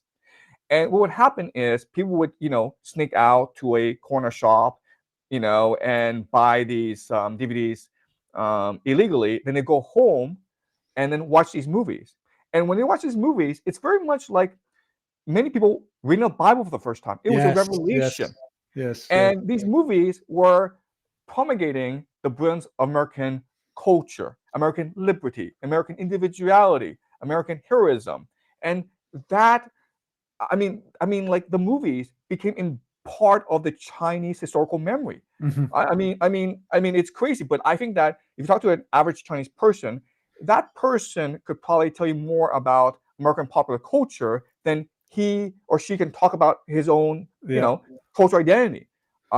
So the penetration of American culture in China, it can't be overstated. So I think right now most people in China are like, we want to be friends with America. They want to go. They want to immigrate to America. They want their kids to study in America. So the soft power conquest of China, it can't be overstated. And I can't possibly see the Chinese people wanting a war with America. Fascinating, fascinating. And then, so would you look at, like, for example, the Jews, the Israelites? They Hmm. are like almost like the antagonists to this, because they are like the ultimate mythic religious people. Like, they offer just enormously profound religious thinking, and it is like incredibly seductive to the West itself. And then you look at Europe, and Europe, as Europe's become more atheist, I guess it has become a more isolationist, economic, pragmatic, bureaucratic state Yeah. as we've become more atheists. So it is like, it's very true with this motivated mythicism is so critical. And as you said, like Hollywood and that power of projection is enormous. And I see that in Europe. What you're describing in China, I see that all the time in Europe. Like Irish, I say dude myself, I say bro myself. It is the infections that it gets inside of your brain. It's just very, very powerful. So like, I see what you're saying. Like there's this, you can be as pragmatic as you want, which China is, and they're in a very prestigious position because of this. But then there is a side of this as well, where it's like, if you don't have that almost like intangible mythic Yeah. soft power, like you almost can't get the full mandate, which is necessary. Yeah, so I really think soft power mythology it's important for resilience. Okay, so the Jews are the most resilient people in the world. The amount of tribulation they've encountered these past 2,000 years is just mind-boggling. But they've been able to maintain their cultural identity. They've been able to maintain themselves as a nation. China, for this past 2,000 years, have never really faced like tremendous a tremendous existential crisis, right? The very fabric of Chinese society has never been threatened. But I think, as we move to an age where there are more wars, where geophysical events become much more common, earthquakes, hurricanes, uh, a mini ice age might appear, and I think China will be less resilient than other nations, and Oh, that's my interesting. concern for China. I think that mythology, religion, it's important for you to strive as a people, for you to be resilient, and that's why look. I mean, like in America, who are the two most successful minority groups in America? It's the Jews and the Indians by far. No one else comes close, right? No one else comes close in What terms of about success. what about the Irish? No, what I about don't know the? about okay, all right, right. No, Well, I mean, joking. yeah, well, the Jews and the Indians um, excel. I mean, they dominate. You go to a college campus, right? The professors are either Jewish or Indian, and I think it's because these are extremely religious people with a deep sense of their own history, and that it causes them to reflect deeply on who they are, but it also makes them strive to be better people. And unfortunately, that's what's lacking in China today. And so I worry about the fate of my people. Wow, fascinating. That's very interesting. Yeah, and like I've heard people say, yeah, there's like a lot of like because like Russia's like this. You talk to Russians and all this, and they will say that there is a lot of internal conflict. Like they have some of the highest abortion rates in the world, and like communism has left some very significant scars and like low trust. Even though they seem like they're ascendant in many ways, people say it's not all it's cracked up to Yeah. be. And so, like you would say the same as China. Like China has internal crises. Maybe like it's. I guess what you're saying is that it's a billion people. And in order to give those people a collective coherency, it can't just be brute economics, even though that's Right. critical and that's a good thing to play right now when everything's hysterical in the economic world. You're sort of saying there also needs to be like a concept of the people, of the myth of our history of where we come from. And that identity is actually very fickle and weak in China. And so you see any significant push on that, like any threat from outside or maybe chaos from within, and that would Yeah. make that fickle. And that's something that you hope, like I'm assuming you hope China would like address, and that will like it's almost like a revolution in their values type thing, you know? Yeah. Yeah. So I mean, I think that in Europe, Germany is the most powerful nation, and it will be the most powerful nation for the next 50 years. But I think that in East Asia, it's Japan that will be the most powerful nation for the next 50 years, because even though it's a smaller population and has less resources than China, it does have its own unique Yes. mythology. And I mean, like if you just look at Japanese history, it's incredible how the moment they face a threat to the nation, they come together as a people Mhm. and they make the changes necessary in order to adapt to the modern world. It's the amount of coordination, cohesion among the Japanese people. It's just very impressive, and we don't have that in China, unfortunately. I mean, Fascinating. look, China just gets by on inertia and on mass. Okay, it's just a huge country. No one can really conquer it, and there's a billion Chinese people. And Chinese think that, okay, because we're 1 billion people, we can never really be threatened. But I think that in the next 20 years, you will see major crises erupt, both within China and outside China, that will In- threaten its existence. Interesting. I've heard, yeah, what if he spoke about that before. He thinks that like there's a lot of hidden destabilization because the image we get in the West is that a lot of people blame China for everything, but they mainly say like it's this giant monster that's just growing in power, and they're like it's an existential threat. And then like a lot of people, dissidents, they're like whatever, it doesn't seem like that scary. But then yeah, some people say there's actually destabilization present that's like fault lines that might be dangerous. And it's Well, look, interesting. the biggest problem is the demographic crisis, the aging crisis, right? So So we're similar talking, to us. Wow. Okay. well, even worse, because in China, there's just deep-rooted respect for the elderly. And so, I mean, in the West, you'll put the elderly in nursing homes, but in China, the entire family is centered around the elderly, right? So you have a more responsibility. If the elderly requires it, then you have a more responsibility to quit your job and take care of the elderly for Wow. free. So I mean, just imagine how in like 20, 30 years time, when the aging crisis in China really ramps up, no one's gonna be working because everyone's gonna be taking care of the elderly. And like in China, it's considered taboo to not do this. It's Yes. considered Yes. taboo to like not take care of the elderly. In fact, it's the elderly will live with the parents and the grandchildren. This is fascinating because in that replacement migration document from the UN, Joseph Chamey, who was like leading the team, studying this, and Joseph Chamey has a load of articles where he's like just talks about this consistently. He says he's obviously talks about Europe and he talks about America because he's like, listen, if there's not some solution to the aging crisis, we're in trouble. Maybe robots, but it wasn't really a thing back then. He says like immigration is a possibility, but it'll be unbelievably destabilizing if it's done. But like it makes sense because the alternate is the giant top heavy society comes and then that implodes because if there's no workers to take care of people in nursing homes, everybody dies. All the nursing homes just have people starving and the welfare state collapses and then you have your grandmother starving to death. It's like, can you really face that? Like, how are we going to manage this? And he then says that like, and as bad as you think it is in Europe, like Asia is nuts. Yeah. Like he was like South Korea, he pointed out particularly. He says China, but like he says South Korea is like, what is going on? It's crazy. And statistically, East Asians live longer than Westerners. So it's a huge problem that all East Asian economies are facing. And what I'm saying is that Japan, it's a resilient society. So you might have a situation where the elderly chooses to off themselves because they care about the survival of their nation state. They care about the survival of their culture.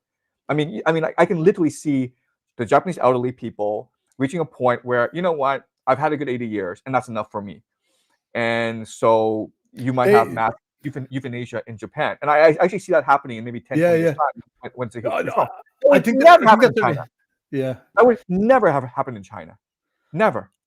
Like that's crazy. That is crazy because I've thought about that. I look at the euthanasia happening in Canada, for example, in Switzerland. Yes. And it's very interesting in the West because it's done for psychological reasons. It's like you're in suffering and you're in pain.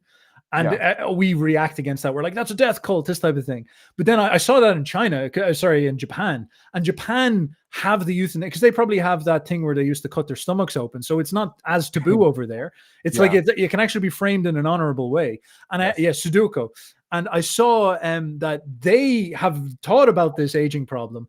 And I think there's a government incentive where if someone gets euthanasia in Japan, or maybe they're talking about doing it, that you get paid money. Basically, your children get money as if to say, like, thank you for bowing out and stop being a liability on the state, on the welfare state. Here's some money. Thanks for your euthanasia, this type of thing. And it goes back to the heart of religion, where in Japan, they have the religious ideology in order to do this, because what matters is the survival of their race, their people, which in China, it's just pure economics. So like they're not going to do this because no matter how much you pay the elderly person, the elderly person is like materialistic. It's like, well, I mean, like I'm getting a good pension. I have a lot of property. Why would I end my own life? So unless you can convince people to sacrifice themselves for a greater good, they're not going to do it. And it'd be taboo in China to try to get the elderly to commit, to do euthanasia. So China's stuck. Whereas Japan, they still have I'm not saying they're going to do it, but they have that cultural possibility that does not exist in China. And that's why I think Japan, in the long term, might be better off than China. Very interesting. Okay, we're giving the Asians a bit of a kicking around here. So you've said that I've seen you've done videos, for example, on Canada, and I found it very pressing because you're talking about the Canadian character, and you're essentially describing them as fickle. And I found it prescient because I see that in Ireland, I see that all across Europe. This sort of ambivalence and this just inability to take advantage of the incredible potential and possibility. Like you're saying that, like, your dad came from functional poverty out of China into this land that is just endless resources, and you come across hipsters and you're like, what the fuck are these people doing? Like, what is happening here? So what do you see? Like, maybe we can gas up the West and we can say Faustian man, imaginative religious men, ambitious, but like we also have our downsides. Like what do you see as the character flaws that are screwing us up and going on there? So I went back to Canada with my two boys this summer for 2 months to visit to visit my parents. And I'll be honest with you, I think the West is heading towards authoritarianism, possibly even totalitarianism. And possibly what? Sorry, totalitarianism. Okay. Right. So, and the idea here is that, and I'll give you an example. So I take my boys to the park every day because they're like, I want them to run around. I want to get some sunshine. In the park, I let them run around. Okay. So one of my boys, the younger one, he's 4 years old. He runs off beyond my eyesight. and he runs into a stranger, and the stranger asks him, "Who's your dad?" My kid doesn't speak English, so a crowd forms around him, and he faints because he's 4 years old. He's being surrounded by all these strangers. He doesn't speak the language, so he faints. Paramedics are called. The police are called. I go and find my boy, and the police start asking me all these questions like, do you know how hot it is outside?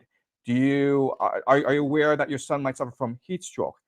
And I have this argument with the police, and it seems as though the police have a certain attitude, like your kid should not be allowed to run around the park, right? It's not against the law, but you should not be doing this. Yes. They Okay. Yes. also want to take my kid to the hospital, even though my kid had no problems. So the parents came and they did all the vital signs and all that, and my kid was fine. And I was hugging him and all that, and it's like, we want to go home because my kid is obviously scared. But they insist on taking him to the hospital, and I said, listen, if you make me go to the hospital, then I'll go to the hospital. But let me ask you this. Is it my choice whether or not to take my kid to the hospital? And the police officer said, yes, of course it's your choice. And I said, okay, then I'm taking my kid home. And like, oh, actually, first, let us get our supervisor and talk to you. Oh Okay? my So God. the supervisor, and the guy's like literally 6'8". He's African. He's black. I don't know what his ethnicity is, and he's black. Okay, and he stares me down. He's like 6'8". Okay, I'm not a very big guy. I'm like 5'8", 5'7". He's a huge guy. Okay, and he's like staring me down and says like, and he says, if you do not go to the hospital, then Child Protective Services could come, take your child, and you will not be allowed to return to China. And I was like shocked by this, like, because he's lying to me, and I know he's lying to me. That's not how Child Protective Services work. But I'm just like why are you doing this? So I said to him, are you threatening me? He's like, oh no, I'm not threatening you. I'm just telling you the consequences. Okay. So we have this back and forth, and it goes on for a long time. And like there's some questions in my head. Okay. My first question is, what did I do wrong exactly? Like what? Why are the police treating me like this? Okay, like they're treating me as though I'm a criminal when like all that's happening is I'm a dad. My kid got lost for a few minutes. It was all just a misunderstanding, right? But they're treating me as though I'm a criminal, but they have not articulated to me my crime. Okay, that's number one. Number two is I don't know what the boundaries are. Like I don't know what they require of me. Like why do you want my kid to go to the hospital when he's perfectly fine? I mean, like I don't understand the logic of this. Okay, that's number two. And number three is I feel as though I don't have any rights, right? I mean, I grew up in Canada. I know that like 30 years ago, they would have not done this. They were like, your kid is fine, please go home. Okay, make sure your kid is safe. Now it's very coercive, and so like that entire incident, it's very reminiscent of the novel by Franz Kafka, The Trial. Okay, this guy Joseph K. He's been arrested. He does not know what he did wrong. No one will tell him. Okay, he does not know why they want to put him on trial. No one ever tells him. He's got to figure it by himself. But he knows that there's this secret organization in the back. Someone's pulling the strings. Okay, and you'll never know who these people are. And like so, I felt in Canada, you are in a situation where you've moved from a focus on individual liberty to now more on social coercion, on trying to get you to follow the rules. And the way they get you to follow the rules is by not telling them what the rules are. Trying to force obedience. And I'm like, why is this happening? And then I recognize that what's happening is that this is what happens when you have a massive growth in bureaucracy, right? The bureaucracy needs to justify its existence. But the rule of a bureaucracy is don't make mistakes. The way you make mistakes is by telling people your intentions. So what's happening? And I've experienced this quite a few times in Canada. You're dealing with this nebulous, ambiguous, shadowy bureaucracy. You never know what the rules are. So it's hard for you to negotiate your own individual rights. It's hard for you to assert your own individual agency against bureaucracy because you don't know where you stand. And the moment you lie, the moment you lose your temper, the moment you make a mistake, you're going to jail. And that to me is scary. I mean, I don't know how Canadians get by nowadays, because like if you're not allowed to make mistakes, if you're not allowed to learn, if you're not given agency, then how do you improve as a person? If you don't improve as a person, then how does a society improve, right? I mean, how do if individuals are not allowed to be creative, then how does society stay dynamic? And so I see this as a real threat in the Western world, where you have this massive expansion of the bureaucratic mindset, not just among the police, but also among all the citizens, right? Because I was reported to the police by citizens, so they think it's perfectly legitimate to report anyone who they don't like to the police, and um, and so I mean, like, and like, if the belief is that what's happening is a gradual expansion of the bureaucratic state, then the only natural consequence, the only logical conclusion is Canada is going to head towards fascism or authoritarianism. Okay, but Yeah. the sense of individual liberty, the sense of humanity in you, it's going to degrade over time, and that to me is like, what's the point of society like that? Why does that society exist? Well, it exists for the bureaucrats. I understand that. So if you work for the government, that's great for you, and that's maybe 10% of the population works as a bureaucrat for the government. But for everyone else, I mean, like, slowly they will suck that humanity out of you and turn you into a zombie. And that's what I see happening in Canada very quickly in the next 10, 20 years. Yeah, look, I've thought it, like, this is something that fills me with very bleak feelings. But obviously, 2020 was the ultimate example of this, COVID, the COVID, safety COVID. the safety domination, and it was very shocking because it was that sort of ambivalence about everything, and there was this sort of implication that, like, we're doing this for your safety, but if you don't go along with this, you will lose everything. You will be restricted and put in a hole and this type of thing. And it was very paranoid and freaky. And then you obviously have people coming out talking about great resets and stuff like this, and you're like, what exactly is going on? And then the like my parents would tell me all the time, they're like, yeah, when we were younger, we'd leave the house at 9 a.m. and we'd come back at 8 p.m. type thing. That was And my life growing up.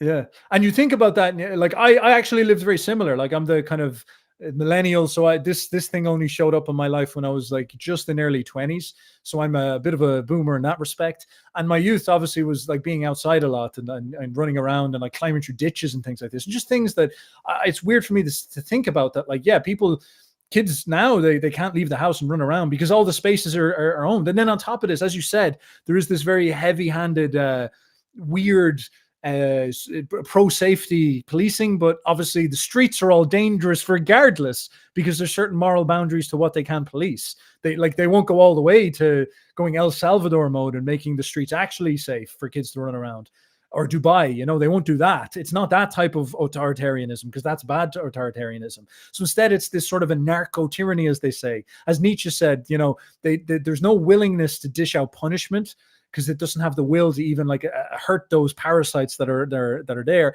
And this actually creates this low-level paranoia where you're afraid of going outside. And then if you do something, yeah, there's all this like social pressure with it. And I see that and I feel it, and it's very scary. And it's like, you read the Russian writers Solzhenitsyn and Dostoevsky's Demons is a brilliant novel on this, because what is he basically saying is that he was there in 1860s Russia, and you have all these characters like the aristocrats, the minorities, the Jews, the Georgians, the proletariats, every social class is all conspiring together in this idea of they're finding these beautiful ideas that they attach themselves to, these moral ideas, these moral orders, these religious motifs from the French Revolution, these secular, beautiful ideas of radical egalitarianism. But really, psychologically, what's happening is that there's the demons inside of them, the psychological unconscious that is projecting itself through these. And Dostoevsky gives examples of one of the main characters who's an aristocrat, and he obviously has class hate. He does not like the working class. He does not like the lower classes because they're stupid. And obviously he says that he wants to revolve the world into a egalitarian world order. But in order to do this, he has to create a despotism that puts 90% of people down in order to guarantee 10% of freedom for the best people, which is just a new aristocracy. It's a new order to suit him. And that's obviously what showed up in Russia as a consequence. So there's all these ironies, all these this nonsense, this the deep set lies that are hiding the kind of dark forces within people.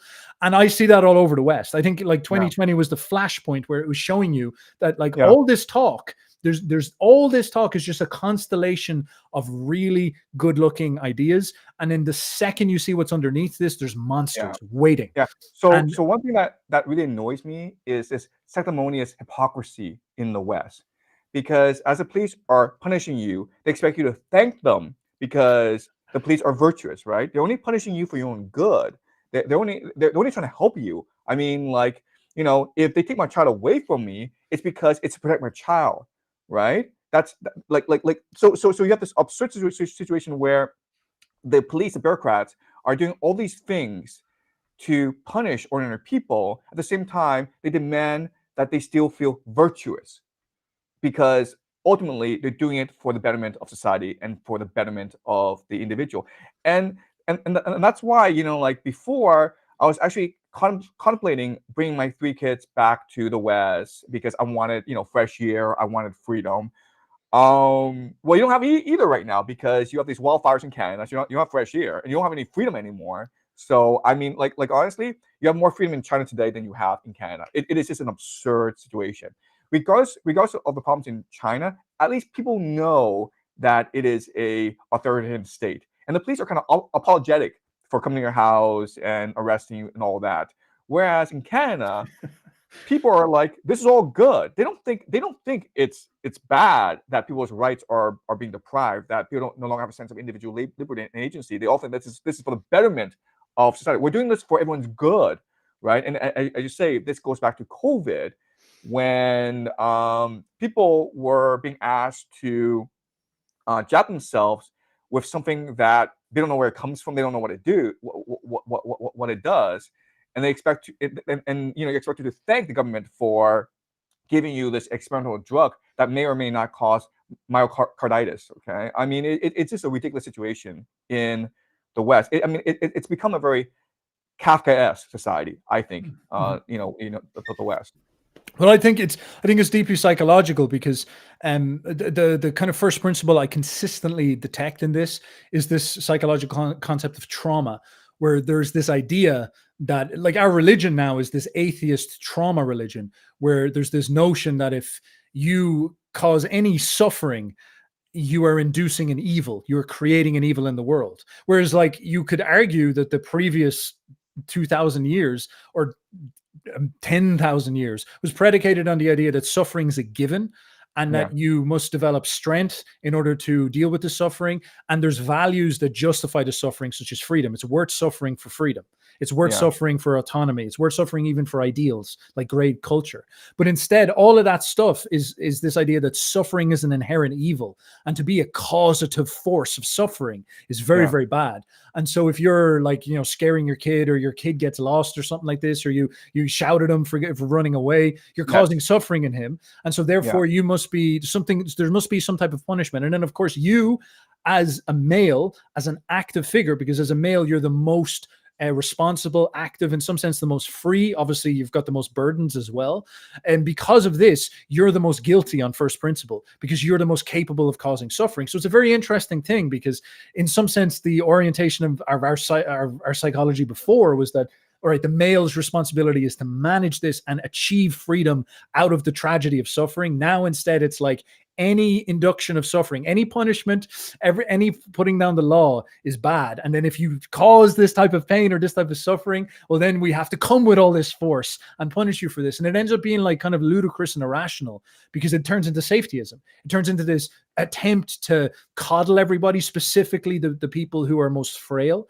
And it actually sacrifices the responsible agents, the active male agents, in order to do this, and then ends up actually just hollowing out the society. And you notice idealism drops. This is the thing that's very blackpilling about it. You notice that we can't have anything that's high-minded and lofty like freedom. We can't suffer for these things. We can't create great art anymore. It's almost the antagonist of the Western mindset, but in some sense, maybe it's the kind of consequence of us not guarding these things properly, and it's going to be painful. I see what you're talking about all the time. And I'll give you another detail about the story, okay? And so I was there for like an hour arguing with the police, because basically because like I said to the police, I know my own son. He's 4 years old. I take him out every day. There's nothing wrong with him, so I'm going to take him home. And then they kept on saying, "You're not a doctor." I'm just like, so this random stranger who has access to some random medical equipment, he's gonna know more about my own son than me, his father, who has been with him for like 4 years. We've been through much suffering. We've been through much tribulation. But a random stranger, just because he has a piece of a medical equipment, will know more about my own son than I do. And not only that, but it's absurd for me to believe that as his father, I know how to take care of him more than I do a police officer or a doctor. That I find frightening. That I find both absurd, humiliating, and frightening. And unfortunately, that's just where Western society is going, where the people in charge think they know everything, and the people know nothing. So we need to treat the people as sheeple and guide them in the proper manner for their own good, by the way, for their own good, because these people that we're leading are obviously idiots who know nothing. Like, it's, again, it comes back to these ideas of moral orders, and again, like a callous, nihilistic Nietzschean. This is something that constantly hits me in the face, because if you don't assert a very clear morality, if you don't idealize and say, listen, freedom or responsibility or reaching towards greatness at the expense of suffering is what we should orientate ourselves around. If you don't assert this stuff, don't assert platonic ideals, don't assert big things you're aiming for, it's very interesting, because you fall down then, and you're forced to make a morality out of suffering, out of trauma, out of these type of things. And you might think that sounds like a good thing. And this is, I think, what the police are doing, is that they can't legitimize their themselves. They can't legitimize their authority unless they appeal to the common moral order. And this is obviously safetyism. So they're stuck in this thing, and they're like obviously unconscious about it, where they have to enforce all this stuff, because if they don't, they get reported, or a report gets written about it, and they get in trouble, and they don't want to be accountable, because no one wants to take accountability, because it's not moral to take accountability. It's moral to protect safetyism. So it's this like really difficult downward spiral. My concern is that right now it's an absurd, paradoxical situation. And so the only logical extension or the logical outcome is they just move towards authoritarianism. They don't even give you a choice anymore. They're like, screw you, we're taking your kid to the hospital. If you stop us, we'll put you in jail. That, I think, will be the future of Canada in 10, 20 years' time. Okay, great. All right. Well, that's a black pill and a half. That's a black pill and a half. Look, I will let you go soon, because we're almost at 2 hours. I know there's a bit of a blank spot in this. Do you have any last thoughts on like where you see yourself going with your channel in the future? It seems like you're storming. You've come and you've come from the belly of the beast and told us what's been going on, how you're seeing the world, and a lot of people have been like, "Wow, someone else is seeing it. Outside perspective, this is good." And so, are you just going to continue to report? Are you very interested in the potential world order clash? Do you see the wars kicking off? What's your thoughts? Yeah. So I think as a species, we're heading towards a really tough time. I see wars breaking out all around the world. So my channel, what I'm trying to do is explore these issues by myself. I mean, like, I'm just a high school teacher. I don't have access to divine knowledge. I'm just trying to work things out by myself. So it's really a channel about exploration of the topics of the day. So this semester, I'm teaching like how power works. I'm interested in how different organizations, how they sort of intersect, and how this intersection creates policies in the world. So I'm very much interested in secret societies. I don't think secret societies run the world. I think ideas run the world. So another way of saying this is, you could have the 10 most powerful people in the world get together in a room, okay? They're the richest and the most powerful. They have access to nuclear weapons. And the 10 people in this room say, you know what? We recognize the failings of our society. Let's work towards a common good. Let's get rid of materialism. Let's bring back peace and prosperity, okay? Guess what, guys? A day later, all 10 will be assassinated. Okay, that's not how the world works. I think there's certain ideas that have a stranglehold over society. So I think, like, over the past 20 years, we've moved towards secularism, towards materialism, and I think it's very hard to dislodge these ideas about major convulsions within within the global order. And so that's what I think is going to happen. At the same time, I'm trying to develop the theoretical framework, the analytical tools to better understand how these processes take place. And that's why I teach game theory. That's why I teach world history. I'm trying to look for analogies and look for patterns throughout human history. So yeah, I don't see the world improving, but I'm hoping to use my channel as a way to educate more and more people. And look, I mean, the public response has been overwhelming. I could never, in my wildest dreams, expect that so many people will be attracted to my teachings. And I'm just hoping to continue my teachings and trying to reach as many people as possible. Excellent. Well, look, thank you very much for putting it out there. It's good to see. Good to again, like it. It is amazing to see somebody from such a different perspective come in and see many of these motifs from your own way of seeing things, and being able to report to us what's going on in China as well. And you do approach this stuff quite honest, which is phenomenal. So this is great. So thank you very much. I'm just going to briefly run through the chats. Apologies, guys. I know I dropped this live stream on you very, very last minute, and there's been a couple of tech issues, but I'll just see if there's any chats. People are asking to talk about China, so we've covered that. They are asking, most of the things they're asking. And yes, guys, this is live. People think this is pre-recorded. No, this is fresh. This is live. This is why it's dropping out. Let me just double check over here. Oh, I lost the previous chat. Yeah, I think we've covered most, because a lot of people are asking talk about Canada, talk about China. So I think that's all good. Okay, look, have we got questions?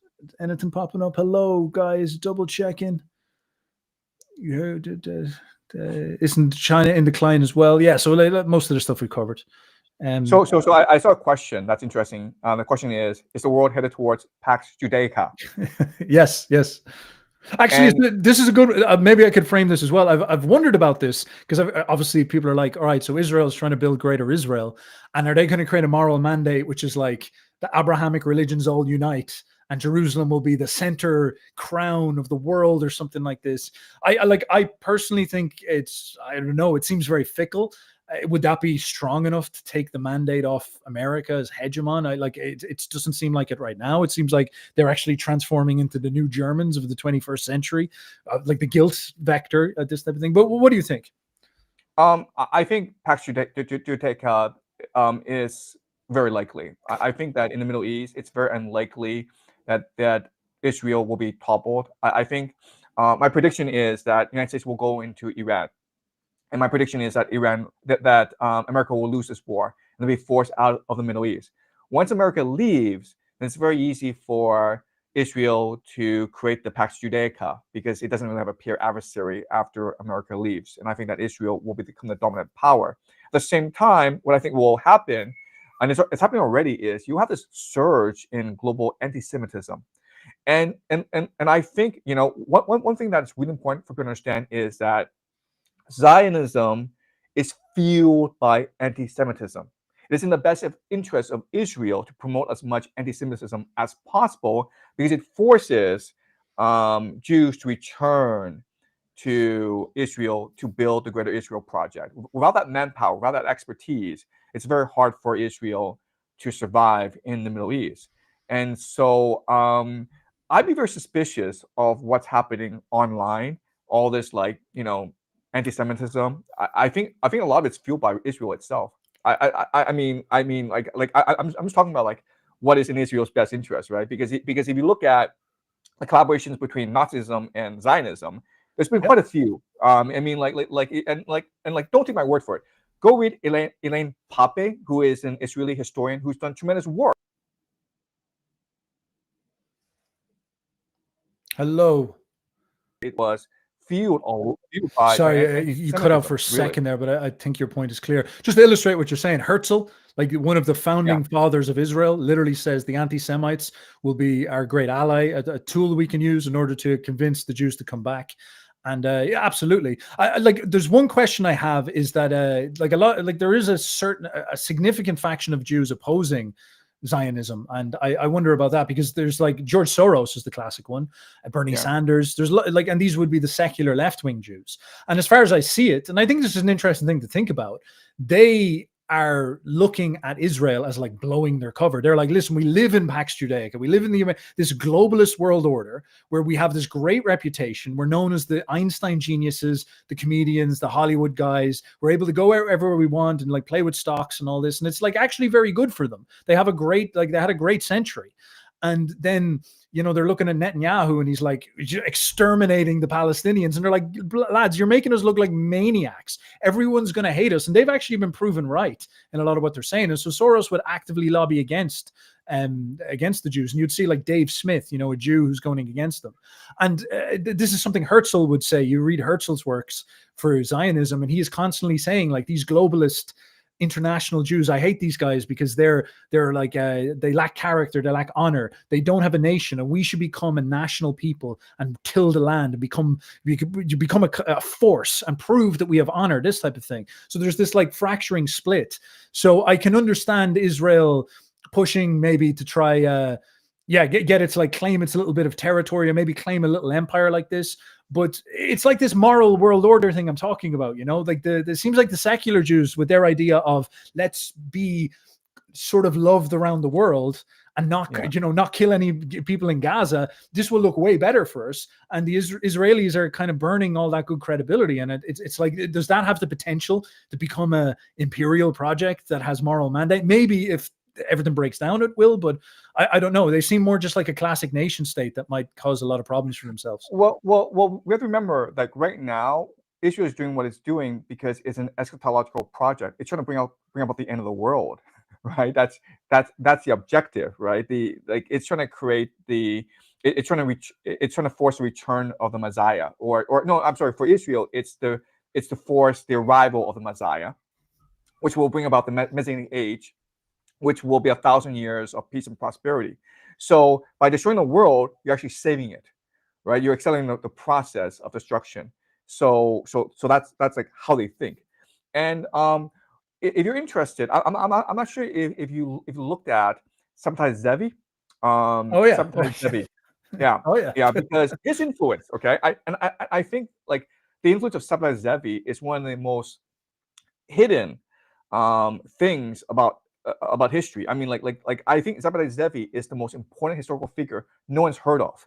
I mean, like, because if you actually looked at the history, most Jews at that time thought that he was actually the Messiah, that he had come to redeem the Jewish people, and he did. And because what happened was that around 1666, that's when he declared himself the Messiah of the Jewish nation. The Jewish nation was facing an existential crisis. Why? Because a lot of them have converted to Christianity, right? In 1492, the Spanish crown expelled them from Spain. You could either choose to convert to Christianity, or you could choose to go to the Ottoman Empire. And a lot went to the Ottoman Empire, but a lot chose to convert to Christianity. And now you have this real crisis in Judaism, because the first commandment, the first law is, you shall have no other God than me, Yahweh, right? And now you have all these Jews who are born in the nation of Israel. They are the seed of Abraham, but they've become idolaters. They've betrayed the nation. Now what do you do about them, right? And this becomes a real deep religious issue that could threaten the very existence of the future of Judaism. And so what Sabbatai Zevi did was, he converted himself, which redeemed all those who converted to him before. So he is the Jesus of the Judaic movement. So it's really important that we understand that. But the problem created by this is, if the first law of the Ten Commandments is not legitimate, you shall have no other God than me, then why are the other laws like legitimate? And so now you have a new idea in religion that focuses on faith through transgression, that you show your true faith to God by transgression against the rules of man, because the rules of man are not legitimate. What is legitimate is faith in God. And you show your faith in God by breaking all the taboos that bring you into conflict with humanity itself. And now this idea becomes the heart and center of the Israel nation, right?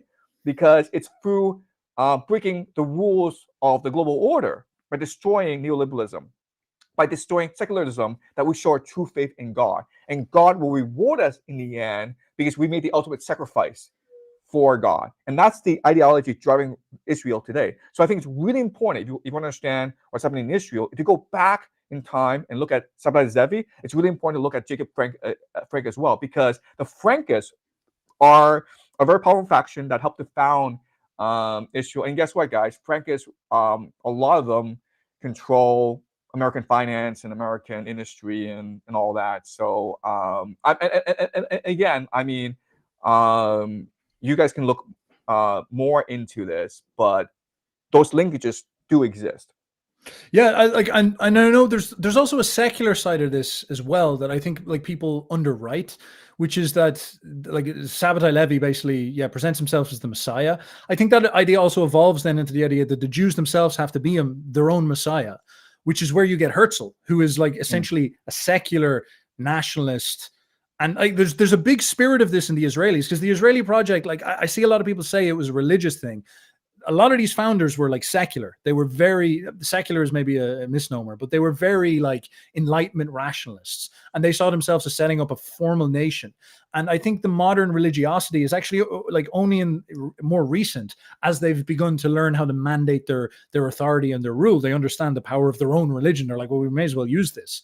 And so Herzl, was seeing the like national project as us giving salvation to ourselves in some sense. He speaks an awful lot in these terms and presents it this way. And so like, I think in the way that we might see then, yes, they're looking at the world order and they're saying, why, right, if the world order is going to turn, we should try to churn into that and see, can we see if it needs to break apart for us to emerge as a new force of some sort. So I can certainly see that. I can see that phenomenon being very, very present.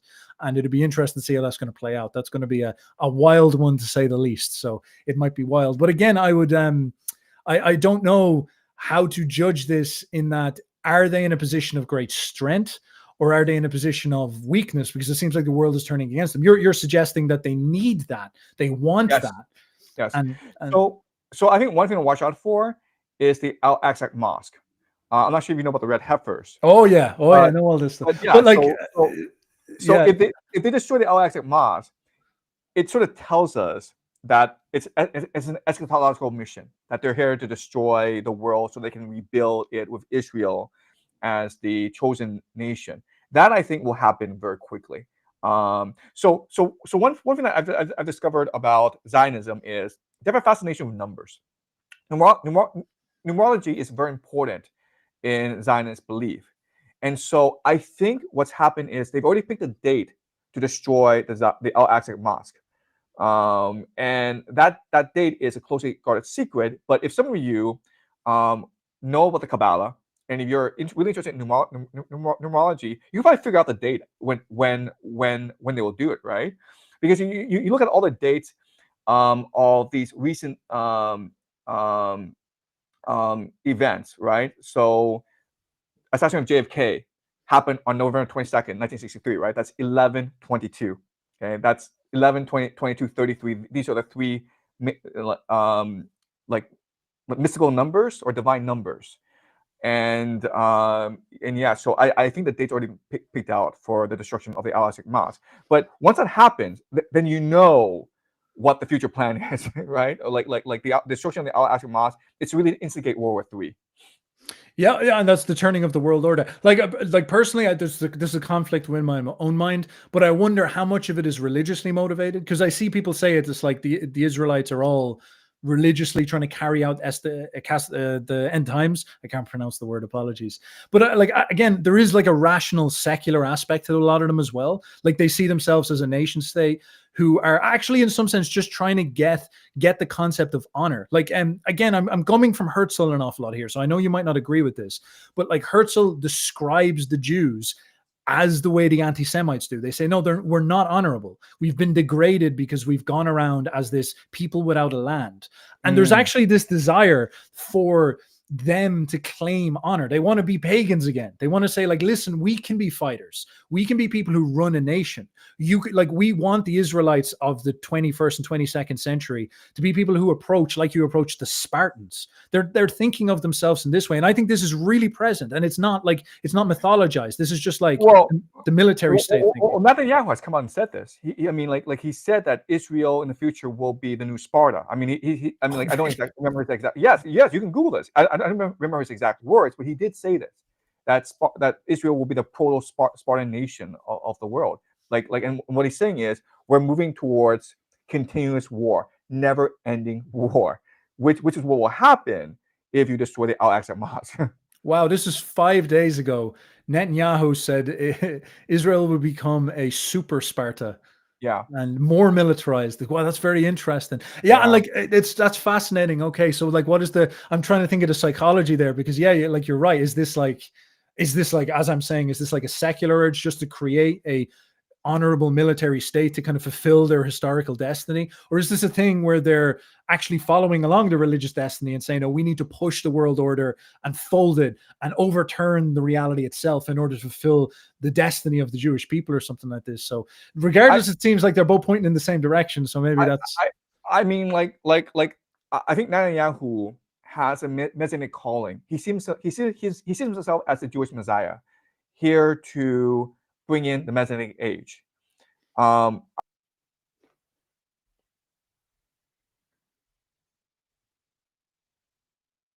Believes that, and that's what you just cut out there briefly. I think. So yeah, so I'm cooking too hard. Sorry, I think Netanyahu sees himself as a Jewish Messiah who has a mission from God to build the Greater Israel Project. But to build the Greater Israel Project, you need to convince all the Jews in Israel to go to war. And you do that by basically going to war with everyone. Because then as a Jew, you have no choice in the matter, right? You can either, not fight and get killed, or fight with the other Jews and survive. I mean, so really, I mean, like, I really think that Netanyahu and those religious extremists around him, they're trying to force the hand of God. They're trying to force a final confrontation. Yeah, it seems like the case. It seems like these are, so I guess you're just watching this as like a fulcrum, because this is where the American empire comes in, so the Middle East comes in, Israel comes in, and then if the world order is to turn, you'd see that will probably be one of the main fulcrums, and that's going to be a very fascinating thing. It's happening in Iran, just below Russia, so we have this pivot point that could be pretty big. Yeah, and the other big fulcrum, as you say, is obviously the Ukraine war. If NATO sends troops to Ukraine, I guarantee you'll have civil war in the West. These British young people, they're not going to go die in Ukraine for a bureaucracy that is aloof, mysterious, indifferent. They would rather fight their own bureaucracy in order to rebuild British civilization. Fascinating, yeah. I agree. I see this energy within the people. Like, obviously I'm up in North Europe, and it's like, it's brutal, man. It's like I just don't think people there's no desire to put your foot down for a bureaucracy. As you said, it's brutal, and no one's just interested. It's very brutal. So I don't know. I don't think we could see. But like I said to you before, I don't know, is there the spirit for even a civil war? This is very black-pilled, by the way. So I wonder what's going on that front. Like, would it just be NATO troops deployed, but it's still more Ukrainian people getting deployed, or something like this? I don't know. So we'll have to see. But Mr. Professor, I'm going to have to wrap it up here. And thank you very much for everything. I'm assuming everybody knows where you can find them. Do you have any last thoughts? Anything you'd like to promote? Anything that is coming up soon, and then we can call it there. Yeah, I mean, what they say is that this war between Israel and Iran will resume, and I think this time around, the war will last much longer. So I would suggest everyone to pay more attention to that. Excellent. Okay. Thank you very much. Great channel. Check him out. Stay in touch with the professor, and I will talk to you all later. I'm afraid this was my first attempt at streaming one of these live, so we have a little bit of a blip in the middle. So apologies about this. Maybe I'll pull it down. Maybe I'll just leave it up as it is. We'll leave it up naked and in its final form. We'll see. But hopefully it works. Hopefully it records on YouTube. Maybe it'll, I didn't get the stream right or something like this. But thank you very much for your time, everybody who is in the chat.